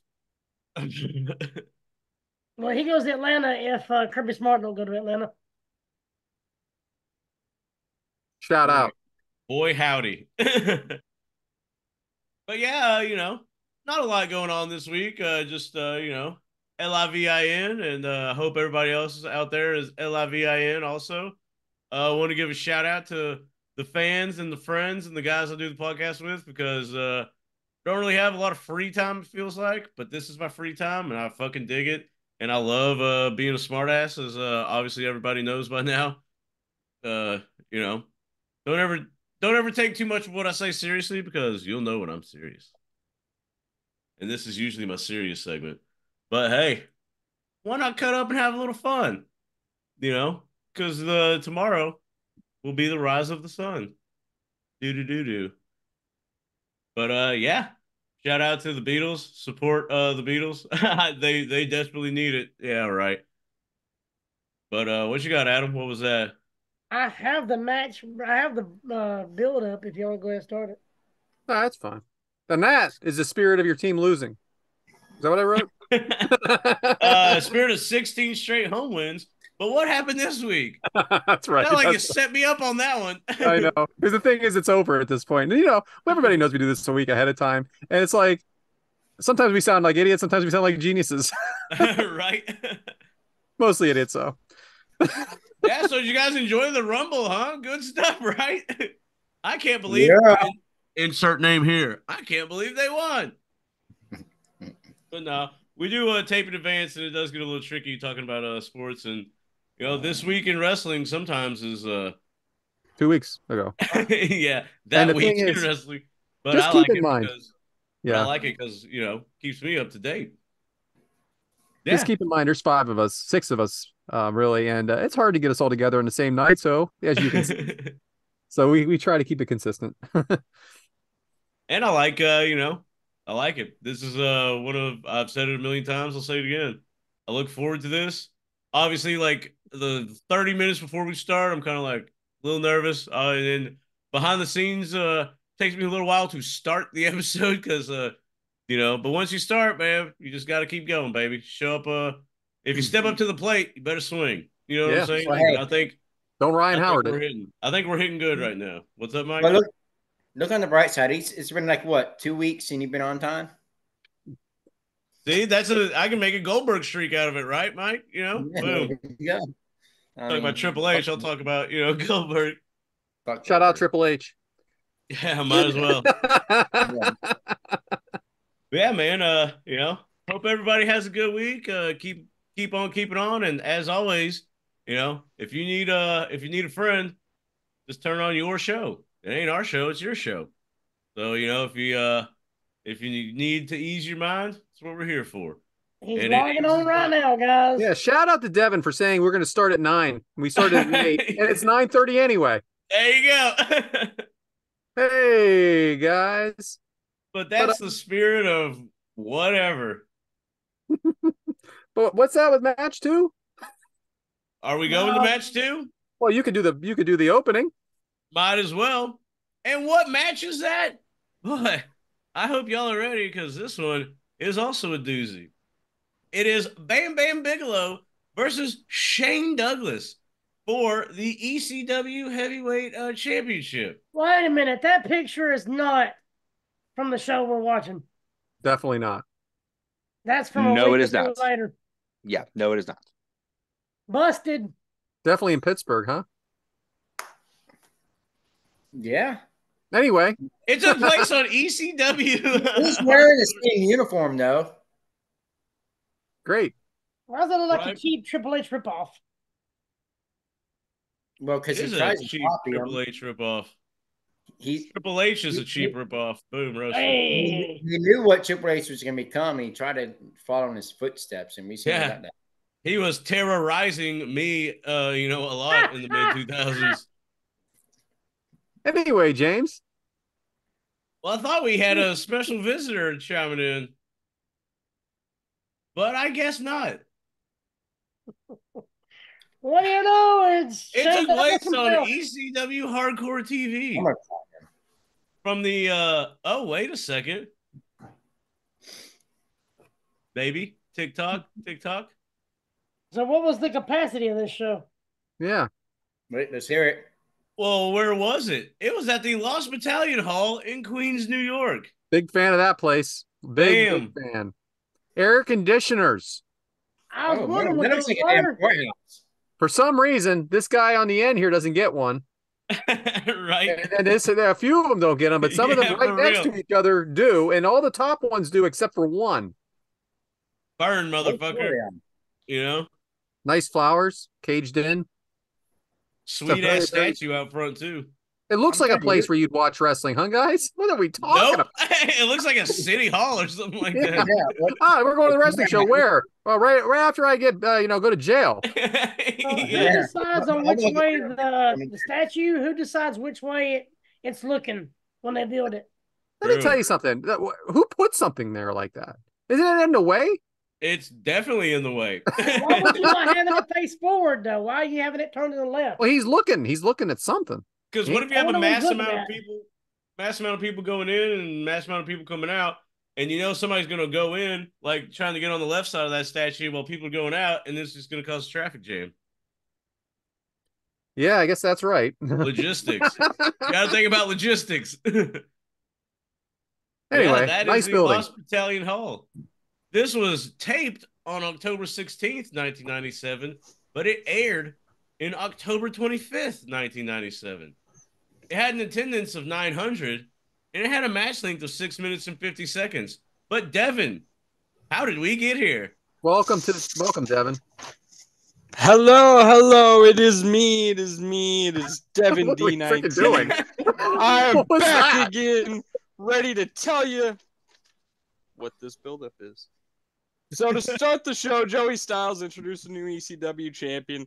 Shane Douglas and his valet, Francine, came down to the ring. Francine. Shane and Francine immediately got a huge ovation, actually. I thought the crowd seemed pretty hot for these two. But then Shane had to prove that he was a heel and just started tearing apart Queens. And then he said that he's going to introduce someone who hates Queens almost as much as him and introduce ravishing Rick Rude. About a month before this, Rick Rude was in the WWF with the Montreal Screwjob. And the fans were letting him hear that because they started chanting UF China like pretty hard. They didn't say F. They did. And it was loud. I was going to ask about that. I was like, man, are they really saying that? Man, that's that crowd, brother. Let me tell you. Rick Rude is the king of brand jumps, man, because he went from WWF, ECW, then WCW within like a week of each other. It wasn't. He was on Nitro and Raw the same week. Yeah. One with a beard, one without. Yeah. Wasn't that time Triple H and China were together? Yeah. Or did something happen? I mean, Brian, did something happen? Was there a storm? Like, it's 97. They were 100% together. We should have a Triple H counter in the corner. Every time man is what happened. Anyway, Devin. Sorry. All right. So, Shane Douglas, to get the crowd kind of stop talking about China, he said something about Rick Rude spending the night with Francine to help get his get on Shane Douglas's good side, I guess. Shout out. Well, then the crowd started chanting, "She has herpes." Fine. They changed their chant. They changed their chant to "Show your tits." Again, Francine, good. Exactly. She faked like she was going to, and then when she didn't actually do it, the crowd, they were hot. They started booing pretty loud. And then they started chanting silicone, and it was all good. Definitely easy. They're definitely good. They're definitely good. They're all good. And you nowadays, can tell Shane Douglas got pissed off. Well, Shane Douglas was clearly pissed off because he told the whole crowd to shut the fuck up. Oh, well, that worked. All right. Then Rick Rude, he told Shane Douglas that he found him a worthy opponent here tonight. Someone that is definitely going to make it make it worthy. And he said this man ran roughshod through the WWF. And then Shane Douglas thought it was the boy toy, Shawn Michaels. So he started going nuts. And then Rick Rude said, it's not the boy toy, but this guy ran through WCW. He had his way with Japan and Asia. And he's a man that needs absolutely no introduction. And Bam Bam's music started. All right. So I watched a little bit of this before as well. And all I got to say is Francine. My goodness, man. Anyway, she still looks good too. Devin, why isn't yeah, she does. Why isn't Rick Rude wrestling? A blonde in the ring? We'll get there. We'll get there. Okay. Rick Rude, why isn't he wrestling him, Devin? Rick Rude is currently out with the Lloyd's of London contract, where he can't wrestle and pretty much gets paid by his insurance company for it. How about this Bam Bam Bigelow entrance, Mike? I mean, did he knock somebody over, or was it just me? He pushed somebody. I mean, he kind of was stubbing pretty hard too. I mean, that was like, a big guy pushing me. I would be flipping around everywhere. So right back at you, Devin. Who do we have in this ring? So there's a lot of people. So obviously we know Bam Bam, Rick Rude, Shane Douglas, and Francine. I think Chris Candido and his woman came running down to show his support behind Shane Douglas, the current ECW champion. What woman? I don't know her name. Sunny. Was it? I couldn't tell. That's Sunny. I can't believe you didn't know that. Oh my god! I couldn't tell. And Joey Styles. I thought maybe you were leaving that out because of her recent activity, but no, that is Sunny. I mean, she does look a lot different now than she does then. But I mean, most of us do. Yeah, I don't look too good. So I assumed it was Sunny, but not hard. There's a Shawn Michaels reference. You got to run hard, put away wet. All right, so I got to talk about something. Adam, they cut to I can't even. I just heard what you said. I don't know if this is a good thing or a bad thing, but I've been in the same jail as Sonny. I don't see that being a good thing unless you were in there at the same time and it was some kind of At the same time, I'm like some saying. kind of field trip, you know? Yeah, I know. I'm just saying. Field trip. Didn't think that's where that was going. No, I'm not. I The have my rest of list. the time, and I was in that same jail. Field trip. Hey, boys and girls, this is former. Oh boy. And Mike Whitaker from the Kickout Crew. Adam, can you explain to me? We're doing signings. Adam, can you explain to me why they cut to a video package after this? Because they was wanting to go on a field trip. It was just such an odd placement for a video package after they already got everybody in the ring, didn't you think? Well, it's almost like WWE, you know, whenever they, I think they did it this past Monday Night Raw, they brought one of the women out or something, and then did a backstage segment, like a backstage interview, then went back to the ring, and then introduced the next person to start the match. After Okay. a commercial break, it's weird. I guess it just looked so like amateurish that it just threw me a little bit, but it was still good. I enjoy the amateur. I don't think they had a hard cam either. There was always a moving camera. I don't think they had a designated hard cam. I can't even imagine what this was like like before that. they all went out. I really can't even imagine how disorganized this nonsense probably really was. But Who I even kinda was like going to that. wrestle that night? You don't even know. I liked it not having like a Pacific hard cam and going in different areas. I like for me personally, I liked it. I know you like the hard cam. It made it different. Yeah. I mean, it made it more, like, I don't want to say less professional, but it made it different. Like, Real. there you go. There you go. Minimal real. There you go. Gritty. James, but real. who are the announcers? Well, it's funny that you use plural there because oh my god, it's Joey Styles. Very, very good, young man. Bam Bam Thanks. Bigelow aggressive early, splash in the corner. Bigelow manhandling Shane Douglas, throwing him around. Choke slam to Douglas. Now Douglas slugging Bigelow. Mike, Bigelow's known for his head tattoo. Can you remind everyone at home how many tattoos you have? 16. 16 and one on your what? Lower back. One on my ass. On your tongue, right? You have one on your tongue, right? Technically, it's 2 on my ass because I got 1 on each cheek. That's nice. So Bam Bam drops Shane Douglas on the top rope. Another press slam, but Bigelow throws Douglas out of the ring. Devin, does Bam Bam Bigelow pull off the babyface persona here? I think he absolutely does. This is kind of close to Asbury Park, New Jersey. So the crowd's hot for him, and he's taking it to the heel here. He's definitely being a babyface. You like his attire? I love it. I have a figure of this somewhere in the house. It came with the ECW title that I have right here on Darby Allin. Nice. So it came with that Mark title, Darby Allin but you has don't the have the title. figure with the title. So I had him up on display in my basement, and like he got my house shook just a little bit, and he fell off and broke his arm and leg. So he's in pieces, but I have him.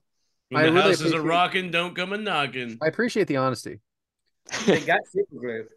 Bigelow throws Douglas back in the ring. Adam, who's the referee? That is ECW referee John Finnegan.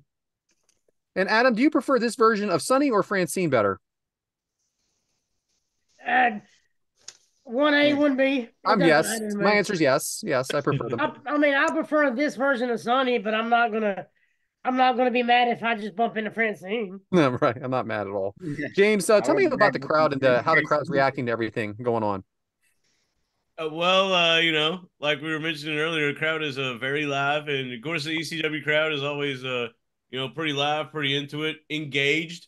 Like we were talking about with you know, you and your son at the MLW thing. Crowds are engaged, and it's very close. So I think due to the closeness, they're like even more engaged because they kind of feel like they're part of the show. High crossbody kick out Bigelow, but headbutt to the lower extremities by Douglas. Now in control. No, Douglas is now in control. Suplex by Douglas, but Bam Bam with the cover. I thought that all right, sorry. You had a big suplex by Shane Douglas, but Bam Bam with the cover. Wasn't that odd to you, Mike? With him doing the cover? So Bam Bam does the cover, but he wasn't the one that did the move. Well, I mean, yeah, but what happens if you suplex him? What about the Easter Bunny? What? No, if you try to suplex Bam Bam, he's a Yeah. big guy. It's gonna wear you out. So you're saying he might have got the worst of it? Yeah. Okay, Well, that's a I mean, he's been selling his back fantastic 'cause answer, Mike. Honestly, he's been Really thrown good. outside a couple of times, and then if you watch the actual suplex, it looks like the timing was off, and Douglas did 90% of the work. He yeah. powered. It He, looked like he yeah, powered on that Bigelow up. kicked his legs a little bit and kind of, It looked I like he said that. powered him up, and it probably took more out of Shane Douglas because he's a smaller guy. And Makes Bam sense. Bam, just since he was still fairly fresh, he decided he had more energy to make the cover. It Shout is, out to that. you really don't see it in that order though, do you? No. Good call, Brad. Shout out to that Moose Johnson jersey in New York, huh? Low kick by Shane Douglas, now raking the face of Bigelow. Devin, what does Rick Rude add for you in this match? Not much other than presence. Yeah, I agree. I think it was a great thing early, but then it kind of just whatever. Hey, he throws Yeah. some fingers though. They blur it out, which I thought was funny. I don't feel like his heart's in this. Where'd Sonny go? That's what I want to know. Chops by Douglas. Woo! But only pissing off Bigelow. Rude awakening by Bigelow. Adam, explain the move and why he did it. Dude, it's a reverse neck breaker, and he did it just for Rick Rude being out there. I mean, he grabs him by the head and the neck, spins, and it's the reverse neck breaker, and Yeah. does it real nice too, man. It was good. 2 count. Yeah. No, Rude he didn't awakening. pin him. No pin. 2 count, but then Douglas he let Douglas up. Yeah. Diving headbutt by Bigelow. James, how do you feel about not going for the win there? Or is it just part of the persona? What do you think? I believe since you're the like special guest competitor, type of thing, I think you got to go for the win because this is also a title match. So why are you in the title match if you don't go for the belt? Just showing his dominance, maybe. I mean, obviously that's what he was doing, but yeah, You know I how agree. to show your dominance? Pin the motherfucker and hold up the belt. I always feel like if this happens, you're going to lose. You know what I mean? Yeah. However, Bigelow misses the diving headbutt, but he counters the suplex with a DDT and then a power bomb. Cover 1, 2, 3. It was an absolutely dominating performance. The crowd loves it. The heels are all bitching, which is such a nice touch. Shout out to Francine again. Rude announcing the winner. ECW always with so many shenanigans, theatrics. And this was his first, Bam Bam Bigelow's first major championship. Anybody have anything to add that they would like to add to it? Wow. When they do the screen thing. Okay. That was cool. And then like a wow. Guitar. I really had fun though. I know these weren't long matches. That's why I was okay doing 2. I do like Bam Bam Bigelow. I don't think I appreciated him as much when I was younger that I do now. Would you guys like to do the listener? Hey, what's up, girl? And she is Philly through and through. Autograph, baby. Man. You can still get those.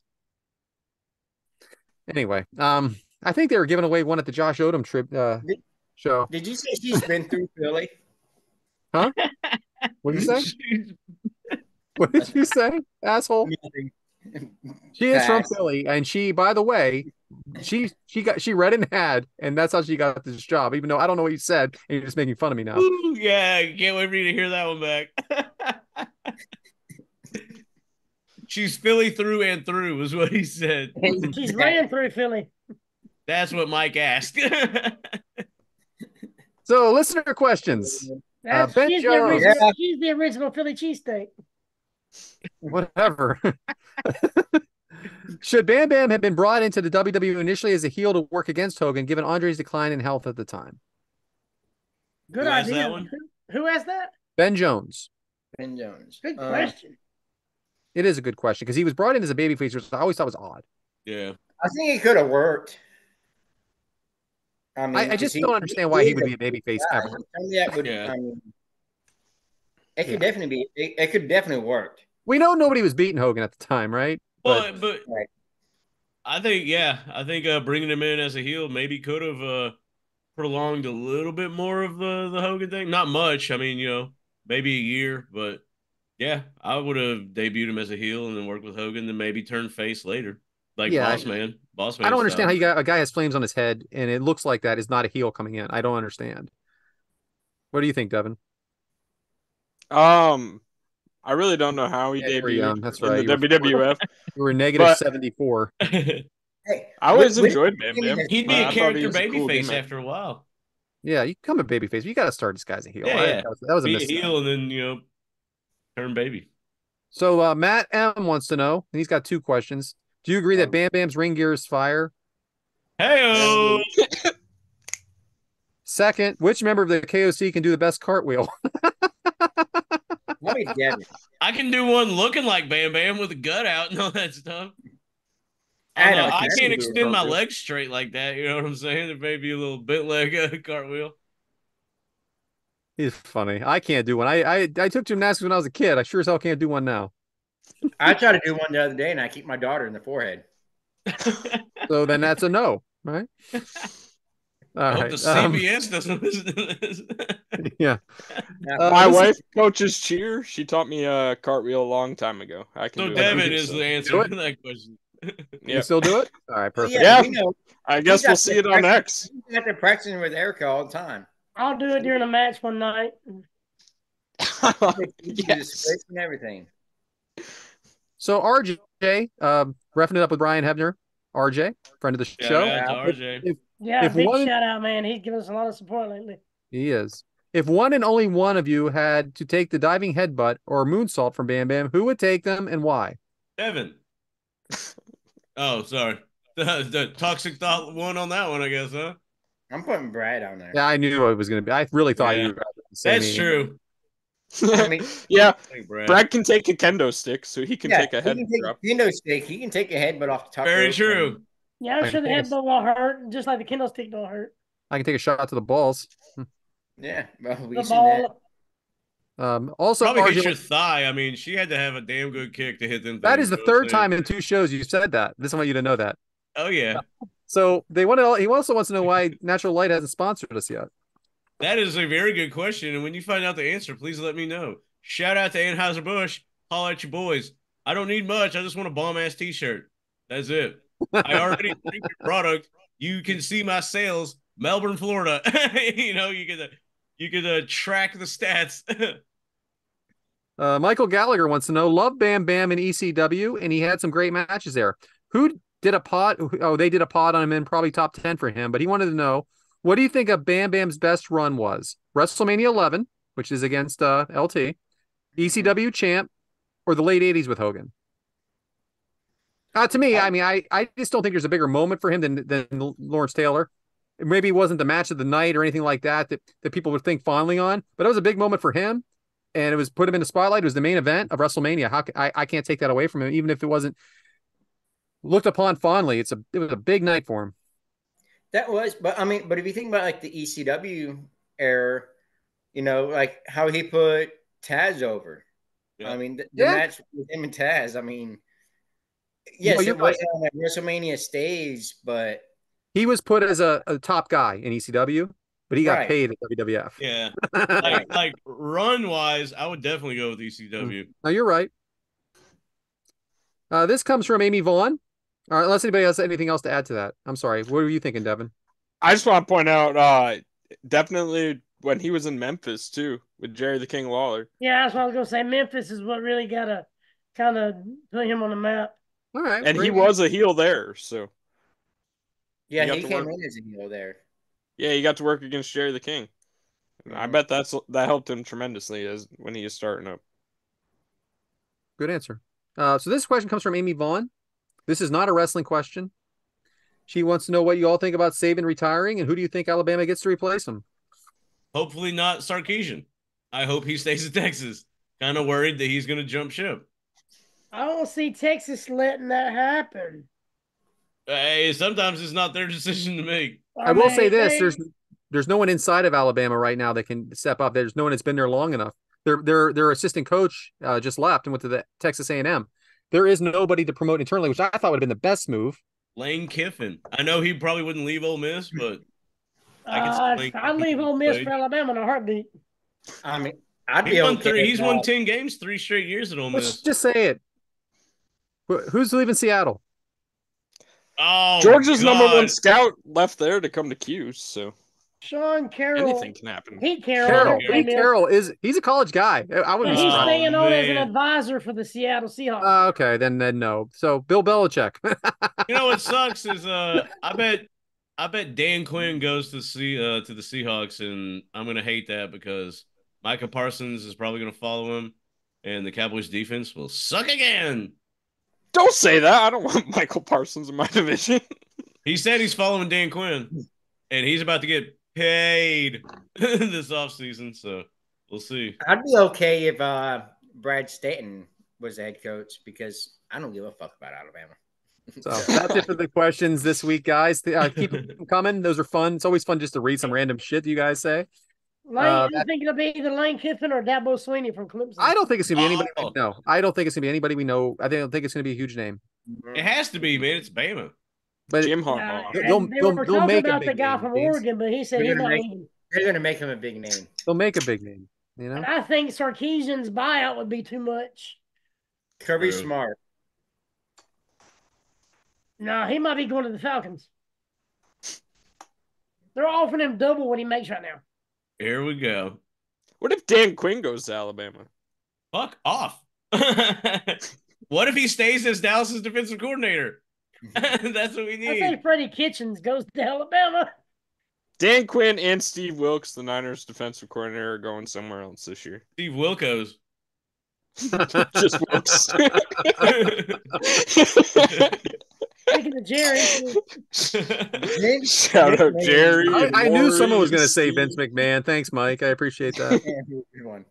I'm Fuck it, ashamed. That'd be he better. needs something to do. Well, how about The Rock, huh? Rock. Oh, damn it, Brad. What about primetime, baby?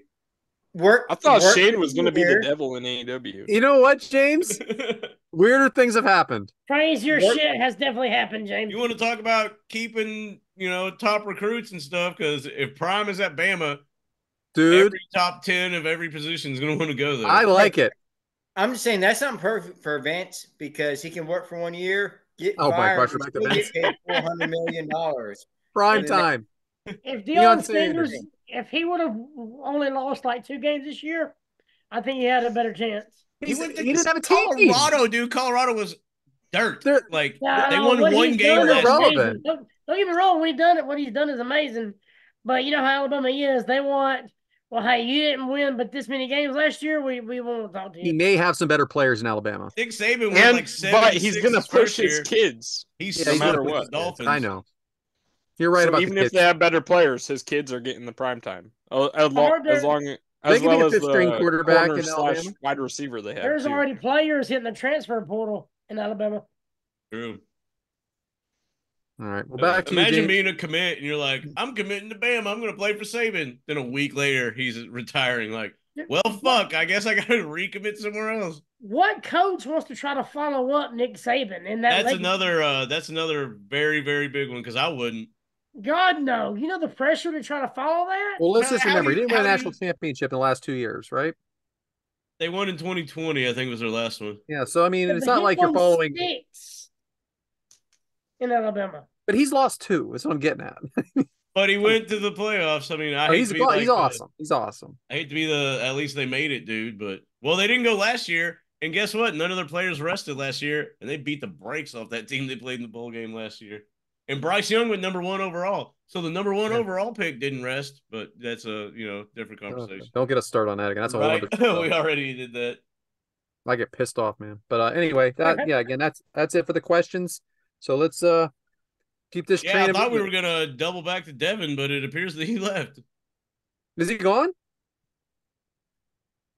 I was gonna go to the demographic and shit, but oh well. Yeah, I know. He's got a topic. Mike's got his list. We got to. You just made the list. He's having Zoom issues, so we had him. He's backing out and coming Let's back in to just see zoom if on it by fixes him, the screen. then. I can do some hot hot. takes, Brad. I can do some hot takes. I love hot cakes or hot Yeah, takes. okay. And James, you're gonna love this Oh, boy, I bet. because it's just so I cannot believe it. Hold on. He's joining back in. Before you start, you want to try to get his. Hey, Yeah. Devin with and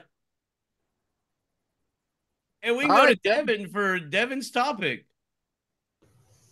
All right, cool. Oh, So geez. my topic. Quit screaming. It's another edition of Know Our Crew. Should have just stuck with what Brad was doing. Sorry. Yep, your audio sucks, Hold on. Devin. Hey, we can't hear you. We No, can't let's hear go a to word you're Brad's hot saying. takes because we can't hear Devin. Hey, we Can't can't hear hear you, you. Devin. He's still talking. Go ahead, Brad. Devin, we can't hear you. Do you hear us? Ha, Speak I do now. now. So, what is You're one shitting him, buddy. arena you've always wanted to watch a wrestling event or a sports game in? I have that you never have? been. I have never been to MSG, That's mine. and it's literally an hour and a half for me. Good answer. 6 hours for me. Good James, answer, what's good yours? answer. I've been to the Cowboys Stadium, the new one, AT&T Stadium, whatever they call it. Awesome venue. So yeah, I'd probably say MSG also. Cool. I've been to the arena in Arlington, or the stadium. I met Shaquille Arena. Griffin there. I think I told this story before. Oh, he was a good player. Well, I met his brother, the one that got drafted with one hand. I can't. It's Shaquem. Yeah. I think. He was But- also a good player. All right, Mike. What about you, brother? Was the best stadium? What Where do you want stadium to see you- one? Yeah, you've always wanted to go to, but never been able to. Yeah, I would say. I mean, MSG would probably be one of them too. Or Vegas. Yes, absolutely. I want to go there too. The Death Star. That freaking looks awesome. You know what, Though. though? The I want to Sphere. see. I want to see the first wrestling show at that new big dome thing that they The have. Sphere. Yeah, Okay. I think that right there, it probably won't be WWE. I'd say it'd be AEW most likely because they only fit like 5,000 people in there. But I think that right there that's gonna be a badass thing. I mean, so what you can do in there, if they made a real big one like that, I think that'd be fucking amazing. I like it. That would be cool. Adam. I would love to go to the O2 Arena in London. Oh shit. I'd love to go to the O2. Me too. Yeah, Wembley would as be well. cool, too. Yeah. That'd be my second one, the Wembley. But definitely the O2 Arena. Perth. Yes, the Sydney Opera House would be awesome. All right. So, question number 2. What is the first sporting event you ever attended? Pittsburgh Pirates versus the Philadelphia Phillies in Pittsburgh. Mike Schmidt hit his 500th home run. Are you talking That's about an awesome professional? game to be at. I couldn't believe it. I wasn't a Phillies fan. I didn't even know who freaking Mike Schmidt was You know so much detail on that. because I was there and it was a big deal for my dad. I'm assuming you mean By the way, on professional. a 3-0 pitch, he kept telling me that like that meant something to me at the time. You don't swing on a 3-0 Swing on a pitch. 3-0 pitch. Well, he did, and it was his 500th. Oh, man. that's Cowboys, Redskins in the old Texas Stadium, the one with the hole in the roof. Cowboys, Redskins, they beat the brakes off the Redskins, and I think that's when they fired North Turner after that season. awesome. Nice. Super nice. North Turner, one of my favorite head coaches. He was one of my favorite assistant coaches because he was with Jimmy Johnson, and him and Troy were like dynamite together. Yeah. He They went were. 14-2 with a stacked Chargers team, but couldn't win the chip. Mm-mm. So just our first like sporting event is what? Yeah. Anything. Could be college, could be even It was- high school. I was about to say, No, high it was- school, probably I like didn't count high school. Come on. No, yeah, no, I'm not high school. Minor league baseball. At the time, it was Daytona Beach Cubs, the baseball team. Nice. That's So I cool. went to my I'm sure there's aunt some hot was picks there. my aunt was dating one of the players, so we get to go Yeah. and be by the dugout and go, behind there and everything. So You have any friends or? Oh wait, this has happened already. I mean, I think she might have dated like 3 or 4 of them, but I You mean, make it pro? Did any of them make it big time? They ever play Birmingham with Jordan Some there? of Like, some of them is did. this I couldn't tell you. 95? I'm not a big baseball fan, but I know there was at least 2 of them that made it big time that she dated. Hey, Mike Sant was sleeping with Sammy Sosa in the minor league Cubs division. I'm saying. Maybe. Adam? No. When I was younger, wrestling was real big down here in Birmingham and the Gadsden area. So I think one of my first things I ever did was I went to a wrestling event. That's when I got my Hulk Hogan foam finger. And then like sporting event, as far as like baseball stuff, I went to a couple of Braves games when I was younger, when they were good back in the 90s. Nice. They're pretty good now. Yeah. But the Hogan and all of them coming through Birmingham is the one I remember the most. That sounds historic. That'd be awesome. I got pictures somewhere, but you can barely see them. Dig them up. I Right. showed them once or twice. Yeah, send them to Bryant. He'll post them up here. Like they're blurry, you can't see, but All right, so my first ever sporting event was back when Donovan McNabb was still in Syracuse. I was like not even 1. My dad took me to a game and Donovan McNabb tore up Pitt. I don't remember it, but I watched it the other day. Shout on out YouTube. Donovan McNabb. Fuck Yeah. Donovan McNabb. I don't like anything he did pro, but shout out when he was in Q's. Good guy, man. They made 5 straight NFC championship Nice, games. Adam. I don't know how he did No, pro. That is sick, Adam. We couldn't win. We couldn't win the big one, but T.O. did damn good with a broken leg in that Super screw Bowl. him. Fuck off, Shout out T.O. T.O. I burned my jersey. One of the freaking- greatest. I All will out. say he went from like ultimate heel because he put the fucking Yeah, I freaking did the ripped ball on the on the quarterback. star. That's a What a no go, dickhead, bro. man. What an absolute dickhead. And then he went to Dallas, and I was like, T.O.'s awesome. You know, Pouring old popcorn school in his foam helmet. but he Very did nice, disrespect Adam. the star. Oh shit! and I had the styrofoam 2x4 because Jim Duggan was big back then. Oh, I wonder why you brought him up. the original Royal Rumble winners, 1988. He ain't gonna hear this in time. They're not. Yeah. So we I got got a 3 question Triple for H you guys. mentions. We've got 2 Duggan mentions. When you were little, and you got your first ever foam finger, did you take a bite out of it? I remember being like 3 with my first foam finger at Yankee Stadium, just biting it. I think My I dad did. yelling at me. Mine was a Pittsburgh Pirates one, so yeah, I would say Holding yeah. it back and just letting it raise like I was flipping somebody off, but it wasn't. But I would let it release, and it looked like I was flipping somebody off. Nice, classy. Keep it classy. That's That was Alabama, my baby. first one finger was Austin's, and it was the middle finger. Yep. That's cool. All right, so question number 3.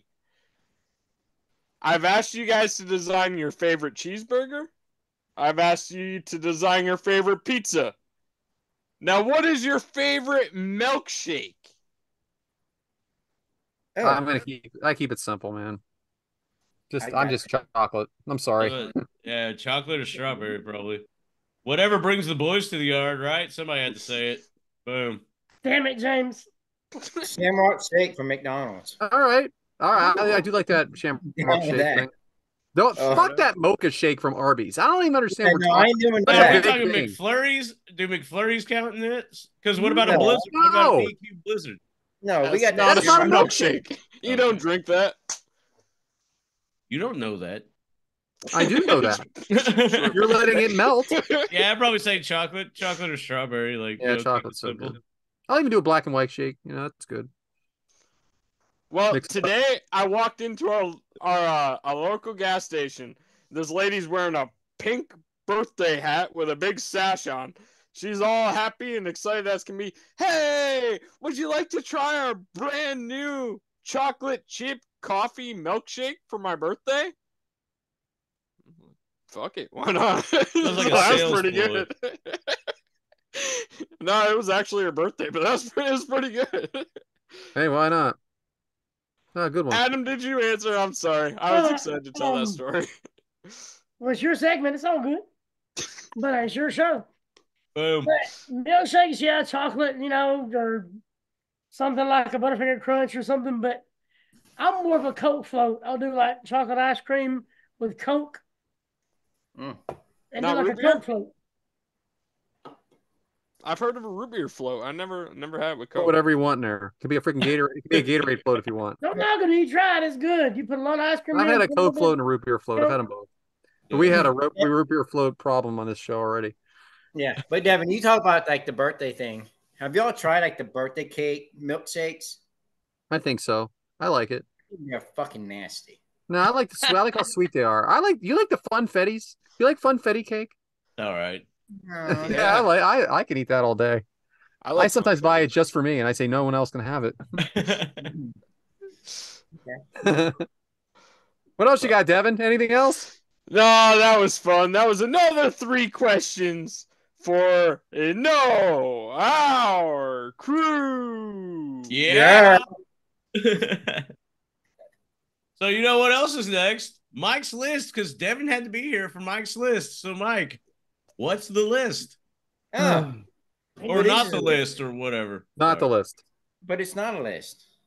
You know what though? Because I was thinking, we're coming up to the Royal Rumble, right? And we hear that countdown, 10, and it goes 5, and then 3, 2, 1, and what do we hear? Music, right? Yeah, I just did a battle Major royal point. Rumble type Major deal. point. Good there. I know, I tried, right? It didn't work.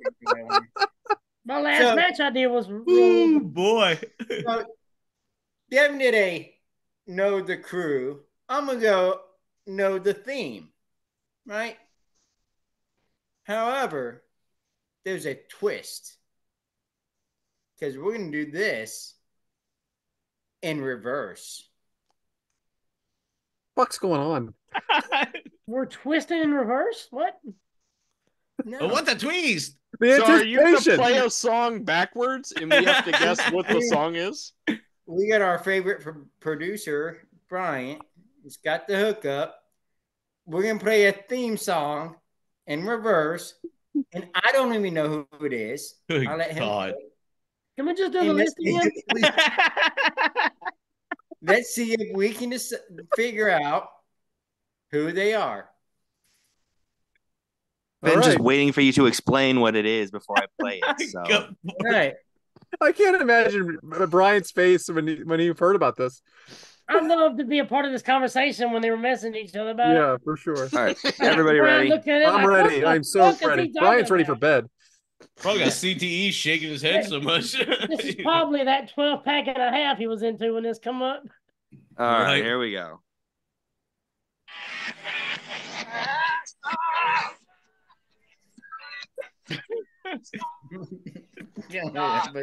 It's hard times. Is it Dusty? Please I say can't yes. hear nothing. No. Fast. I don't know. Well, that's my guess. Yeah. That was the Big Boss Man's theme backwards for Hard everybody. times. Big Yeah. Boss Man. I don't think I would have got it forward. I almost said Big Show. Devin was close with the hard time spot because it does say hard times. So Hard times was Cobb I County. knew the song, didn't know the wrestler. Down to Cobb County, Georgia. That's what. Play something from today. wow, thanks, Devin. All right. Yeah, that's what you have to do, Brian. Apparently. We could put that song on the list. All right, we'll try it again. This is the last one we'll try. Here we go. Roman Reigns. No. It's the Road Warriors. No, there's music. Hulk Hogan? No. Is it Randy Orton? Yeah, Randy Orton. That's Randy Orton's original music. That is correct. It Hey! is burning Hey. my life. You can God. say. Was it Real American? No, it was Randy Yeah, it's Orton. Randy Orton. You got one more for us, Brian? What We're are you having doing? a hard time listening to that. Hey, I only picked 2 of them. Thank God. All right, that was fun, Mike. Yeah, maybe. yeah, next glad week. Devin had to be there for that one. Yeah, God forbid we done that early. I'm so fucking happy y'all didn't like it. Listen, we try things, we throw it against the wall. Some of it sticks, some of it doesn't. Obviously, this wasn't one of them. Yeah, well, Mike, I really liked it. I think we Shut should up, do this Devin. next week. You're just mad. You're just want to kiss at the mic because you were late and we're all mad at you. No, Yeah, doesn't you matter. should have heard his fucking I am not wrestling mad card, at Devin for Devin. being late. It's okay, Devin. We all go through hard times. Hey, Sometimes there's young kids out there that need their be taught in football, and you have to have somebody out there teaching you whatever sport. I'm running the shot clock. That's all I'm doing. Yeah. I get paid for it though, so But- it's nice money. It means a lot to somebody out there. Some kid out there doesn't have nobody running a shot clock at home for them while they're practicing. At home. And Devin's doing it for them. Actually, our team, our JV and our Devin, varsity how do you lost to our fucking biggest credit me? rival today. Fuck up. So Is It that your sucked for the town. demographic? You talking about doing a shot clock? no, is it time for my demographic? Sure. Why not? no, keep going. All right. So actually, I got a bunch of demographics this week. Perfect. All right. So this year at Top Guy Rumble, you will see the return of the game event live when Efren is at Top Guy Rumble. Shout out our favorite game show host, Efren. He is my favorite game show host. And I'm gonna Yeah. win that $1,000 and buy everybody's bar tab. Shout Yeah. out. And then the next day you'll be broke again, right? At Yeah. least everybody have fun, Easy come, easy go. Shout out James for that. right? I'm All down. right, with so that. number 2. I don't know if this means anything, but Elijah Burke, the Pope, he was backstage at AEW last week. Nice. So I don't know if Pope was that at could, wrestling. the Pope, duh, Pope. So about a month ago, he was on Reffing It Up again. I know we keep bringing up Reffing It Up. Hey, he give us a lot of love. Let's give it back. And maybe he was on. Great guy. Great guy. He wrestled Stunt Marshall at that Stunt Marshall show I went to. He's the one that wrestled Stunt Marshall. Made a sweet joke towards Stunt's mom that was not pre gone through, and she reacted awesome. She was pissed. Shout out Stunt. Yeah, shout out Stunt Marshall. Hope to see you here in like a couple weeks in Tampa. Hope to see you real soon. Heyo. Hate. Hey, both those guys are great. Stunt and the Pope. I love them both.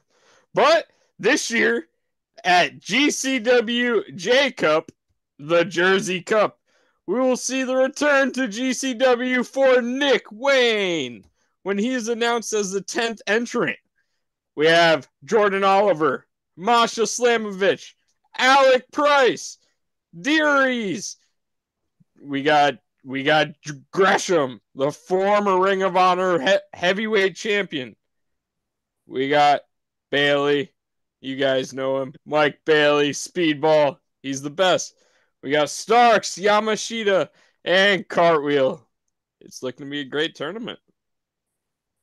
And then AJ Francis will be at GCW in Tampa. Boom. And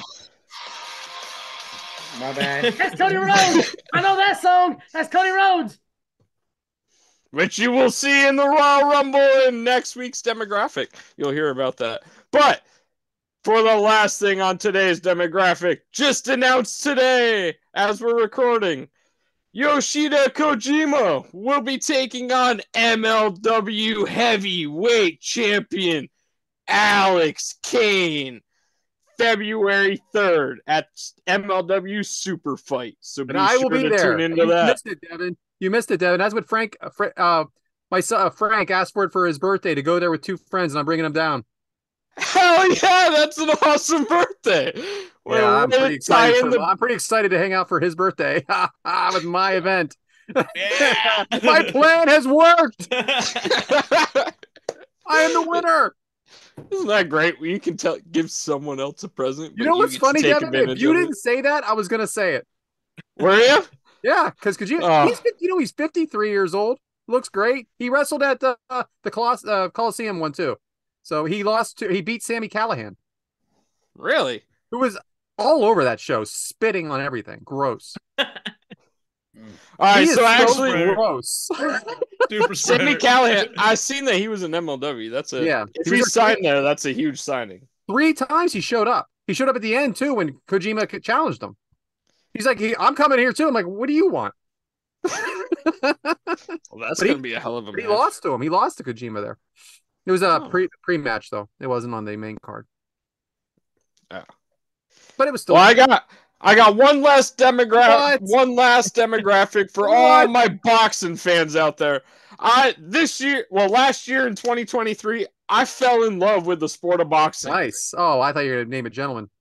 Well, recently signed to the fight, Anthony Joshua, former heavyweight champion, will be taking on Francis Ngannou March 9th in Saudi Arabia. That's going to be a huge heavyweight Joshua bout. can kiss my ass. Okay, That's he can good get his money. ass kicked. I am a Two first huge names? Anthony Joshua fan. I'll say it right here on air. I think he's gonna win. He's gonna take Francis Ngannou the distance and win by points. Well, I think this fight is gonna be awesome. So if you're a boxing fan too, shout out to your boy Devin D19, and we'll talk about it. I'm a big boxing fan. I'm not a fan of Joshua. I didn't know that. We'll have to talk more, Alfire. I mean, it's whatever. I mean, oh, you mean about boxing or about Joshua? About boxing, not Joshua, not just Joshua. If you don't like, I mean, it, my we favorite won't talk boxer about is Rocky Balboa, but he's not real. So Of course. it. Shout out Tommy Gunn. shout out Tommy Gunn. All right, back to you, James. I must break this topic for sure. Yeah. But hey, I guess it's time for some hot takes with old Brad. So Brad, what hot takes you got for us? So hot take: Nirvana was a way better band than the Beatles. Huh? You smoking shit? Hey, it's a hot take, man. Is it true or not? No. I'm with you. Yep. Not Smells with- like Teen Spirit. just One of the giving a greatest hot songs take. of all time. One. Okay, yeah. No, go I ahead. grew up with Nirvana. I love Nirvana. Nevada's He was amazing. dead by the time you were born. What do you mean you grew Yeah, up? he was dead by the time you were born. Yeah, and I grew up with Oh, every happy CD Beatles. in my CD player. Granted, I'm wearing a Beatles shirt and they were broke up in like '69. So Did you know this was gonna be a 69. question? Anyway, I disagree completely. Beatles are better than Nirvana, Oh. but I still like Nirvana. yeah, true. What about you, Adam? I was wondering if you just bumped your head or what, Bubba. 'Cause no, ain't too much better than the Beatles. I didn't say it. It's a hot take. That's what I'm saying. That's why I was making sure you didn't bump your head or anything. So, Well, I definitely bumped my head, but I And still they think got a Beatles they are got a better. documentary on Hulu. I think it's like 3-2-1 or something like that with Paul McCartney and Rick Rubin. Awesome. If you think the Beatles are just like ho hum, play the same bullshit all the time, wagging their heads back and forth. No, I don't think that. Yeah, there's that many documentary versions. with Rick Rubin and Paul McCartney go over like some of the songs, and they have like the recordings, and they're in the studio thing, like isolating different tracks and stuff. It's fucking amazing. Yeah, there are a lot of different. I mean, the Beatles They grew. were miles ahead of everyone. Yeah, they grew with the time too. They started as like basically a boy band that just changed. It kept evolving. People are still trying to catch up, and they quit like they stopped being a group in like 69. What's 70. Devin doing? who's the original boy band? The Beatles.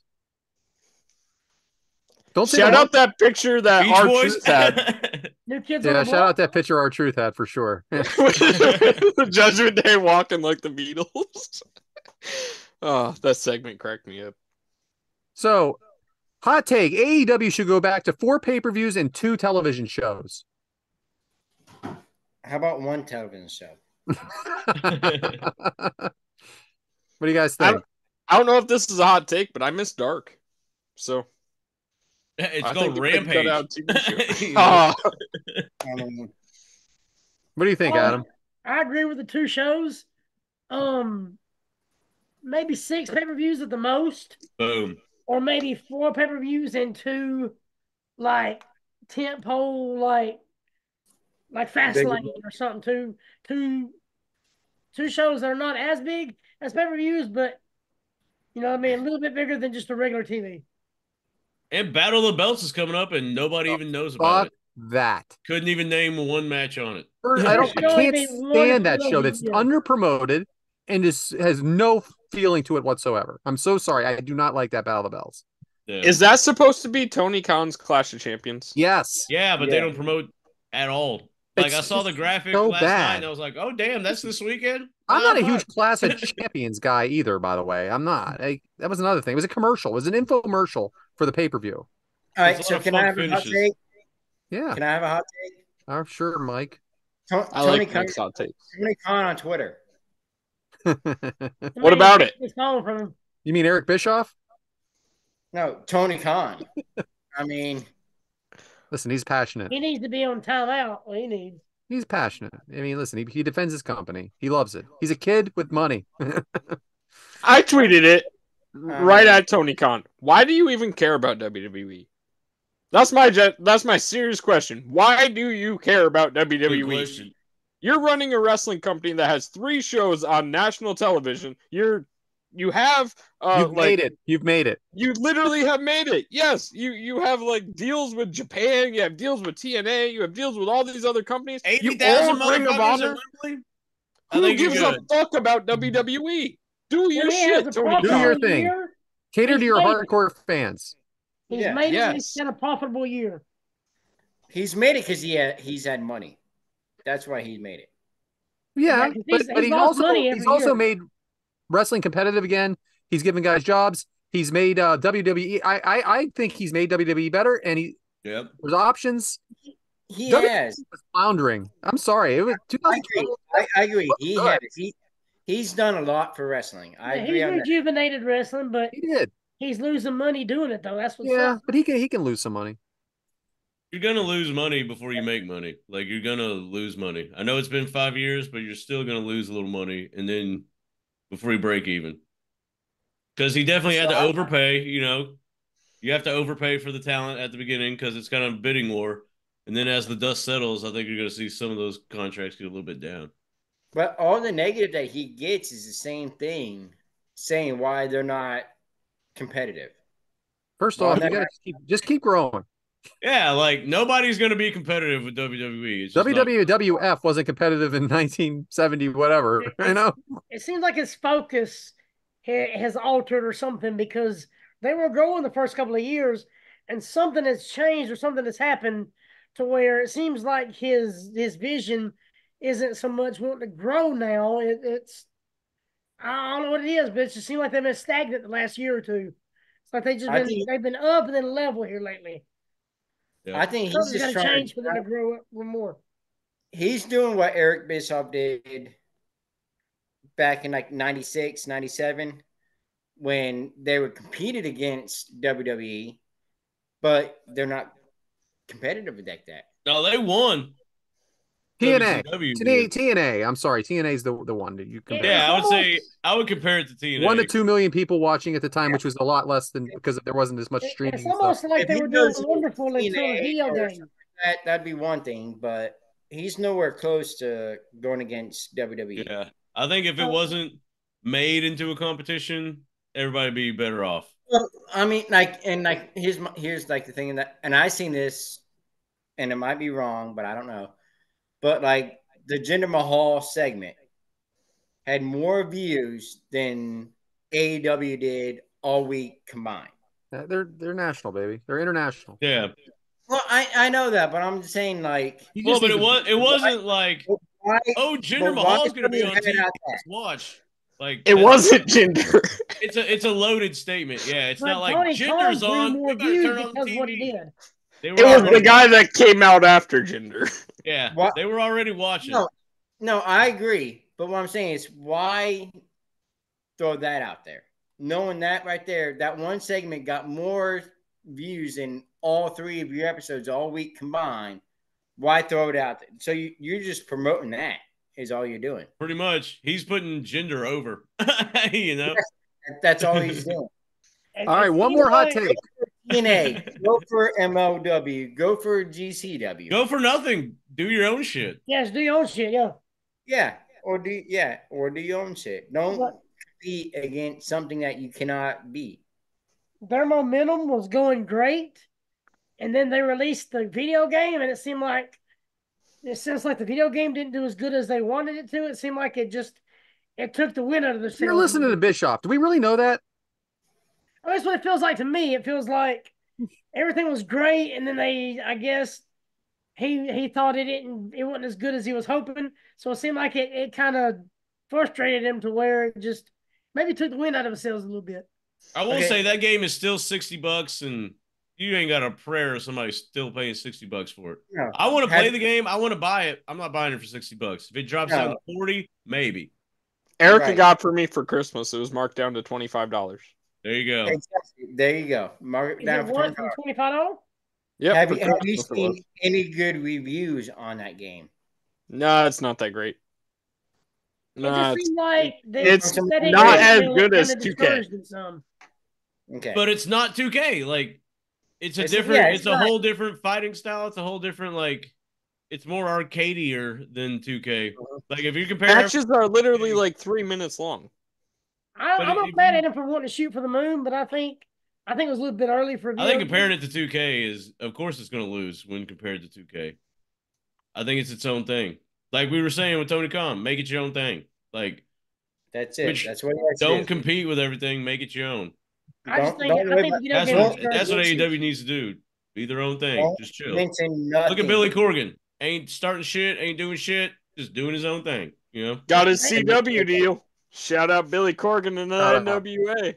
Maybe the video game took his attention away from what he originally had planned. Last hot take. Go, Devin. Go. Wait, real quick before I get to my hot take, I want to say one last thing about the NWA. They're going to be taking the whole month of February off while they figure out their CW stuff, and then they're going to be starting on stream in the month of March. So shout out to TNA for that. Yeah. Be on the watch out of that. All you NWA fans out there. But so my hot take. This is the last one. The Young Bucks are the perfect last opponent for Sting. Oh, fuck off. You can rot in hell, you asshole. Hell yeah, Devin. Hell yeah. So I think it's perfect. They've been friends with Sting back since their TNA days. They brought Sting back to this company, gave him a great presence, a great last 3 years of his career. They've been the executive vice presidents during that entire time, helping book Sting and helping his plans each week. I think it's going to be a fantastic match if it is the final match of his career. And that's my hot take on it. Well, I mean, before you were able to join, because you were like teaching like kids how to like throw a football or something. I just run the clock. All right. Well, you're running the clock. You were teaching kids how to run a clock. But I mentioned, this wouldn't be Sting's last match unless Sting agreed to it. I just don't think. I'm not happy with that being his last match. I'm fine with it. Of course you are. I'm just glad it's not Darby. I think I'm happy with it. Because I called it a month and a half ago. Actually, I called Darby too. I called like 9 things. I think FTR would be good. Oh, get the fuck out of here. I'm so sick of FTR. What is the freaking big ass deal about FTR? Talk about hot take. Jeez, oh man, they're okay. They're great. Good. Holy shit. Move on. Honestly, I'd rather Sting be in a single match. What is it about FTR that if everybody wants to blow them all the time? I don't get it. Those are good. They're good. There's a lot of good tag teams. I don't know. I just don't get it. I don't get it. I really wanted FTR to come into the NWA and win the Crockett Cup 2023, but Billy and Tony Khan didn't work that out. And ever since then, I've been sour to him, honestly, in my own opinion. I just haven't been. So that's their fault. Tony and Billy couldn't work it out. No, I've just been, ever since that didn't happen, I've kind of been upset with the whole Mike situation. Is chomping at the bit. What is it, Mike? I think it should be a single match. He ain't doing it. He's not healthy enough. But he doesn't have the wind. He's not. He's fucking jumping. Just because he falls off of a building and lands on a table doesn't mean he can go 15 minutes one-on-one. He's going through a fucking table. What does that have to do with have the wind? Ask Ric Flair about wind. I'm just saying. Make it a damn single match. You can find somebody out there from even back in the day, back in his time. Anybody besides Goldberg. Bring Bret Hart in to wrestle him his last time. Bret Hart's out. I'm just saying. I think it should be a single match, in my opinion. But I feel like DDP can do it. I just booked the greatest WrestleMania there is of all time, but what the fuck do I know? All right, James. The tape machines are rolling. Let's talk about next week and let's get the fuck out. Yeah, I think we've had all the fun we can on this episode for sure. So next week we're doing some Rumble stuff.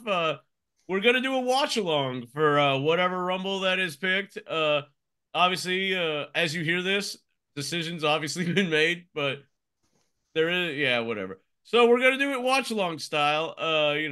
Click play. There's probably not gonna be our individual segments, or there may be, and we just shoot the shit the whole time. Who knows? We'll What be the hell's talking gonna throughout happen. the match, so Yeah, that's what. yeah. We'll definitely be talking throughout the match. We'll select the Rumble, click play, and hang out. Kicking it with the homies. Great. I think that's the first time I've had next week's. I think it is too, because it's weird, because now you do conclusion and everything feels really weird. Yeah. 'Cause usually I'm like, what are we doing next week? Yeah, even if you've been told. Right. True. Yeah. But yeah, so that's going to be next week. Getting in the Rumble season, we're going to do a Rumble watch along. Can't wait for it. It's going to be, it's weird to say, going to be a laid back episode, and that's us talking. So, we're pretty laid back. I mean, hell, look at Adam. I'm afraid he's going to fall over. He's so laid back. Waka, waka, waka. And it's time to conclude this episode, I guess, because the tape machines are definitely rolling. Shout out to everybody for hanging out with us this long. Hey, real quick, let's do best moments from 2023. Hey, let's not. Yeah. But yeah, you know when Bad Bunny came out of Backlash? That was freaking awesome. You can reach us on all the socials. Kick Out Crew everywhere. Obviously, we take a lot of pride. We have a lot of fun in this, and hope you have fun too. And if you like what we're doing, be a friend and tell a friend, because it's your show. Like we always say, if you're ever in a time of doubt and in a time of need, well, hey, you got 5 friends, and obviously Bryant, the voice from the heavens. You got 6 friends here that can help ease your mind, because that's what we're here for. Don't ever feel like you ain't good enough, and don't ever feel like everything's gonna weigh you down, because when it weighs you down, some would say it pins you. And you guess what you need to do when things pin you? You just got to kick out it too, baby. That's what we do, and that's what you do. And as always, here comes the sun. The sun will shine tomorrow, but only if you kick out it too, like we do on your show, the Kick Out Crew. Can't wait to talk to y'all next week. And as I always say, we'll see you then. Goodbye. Love y'all. Get it on.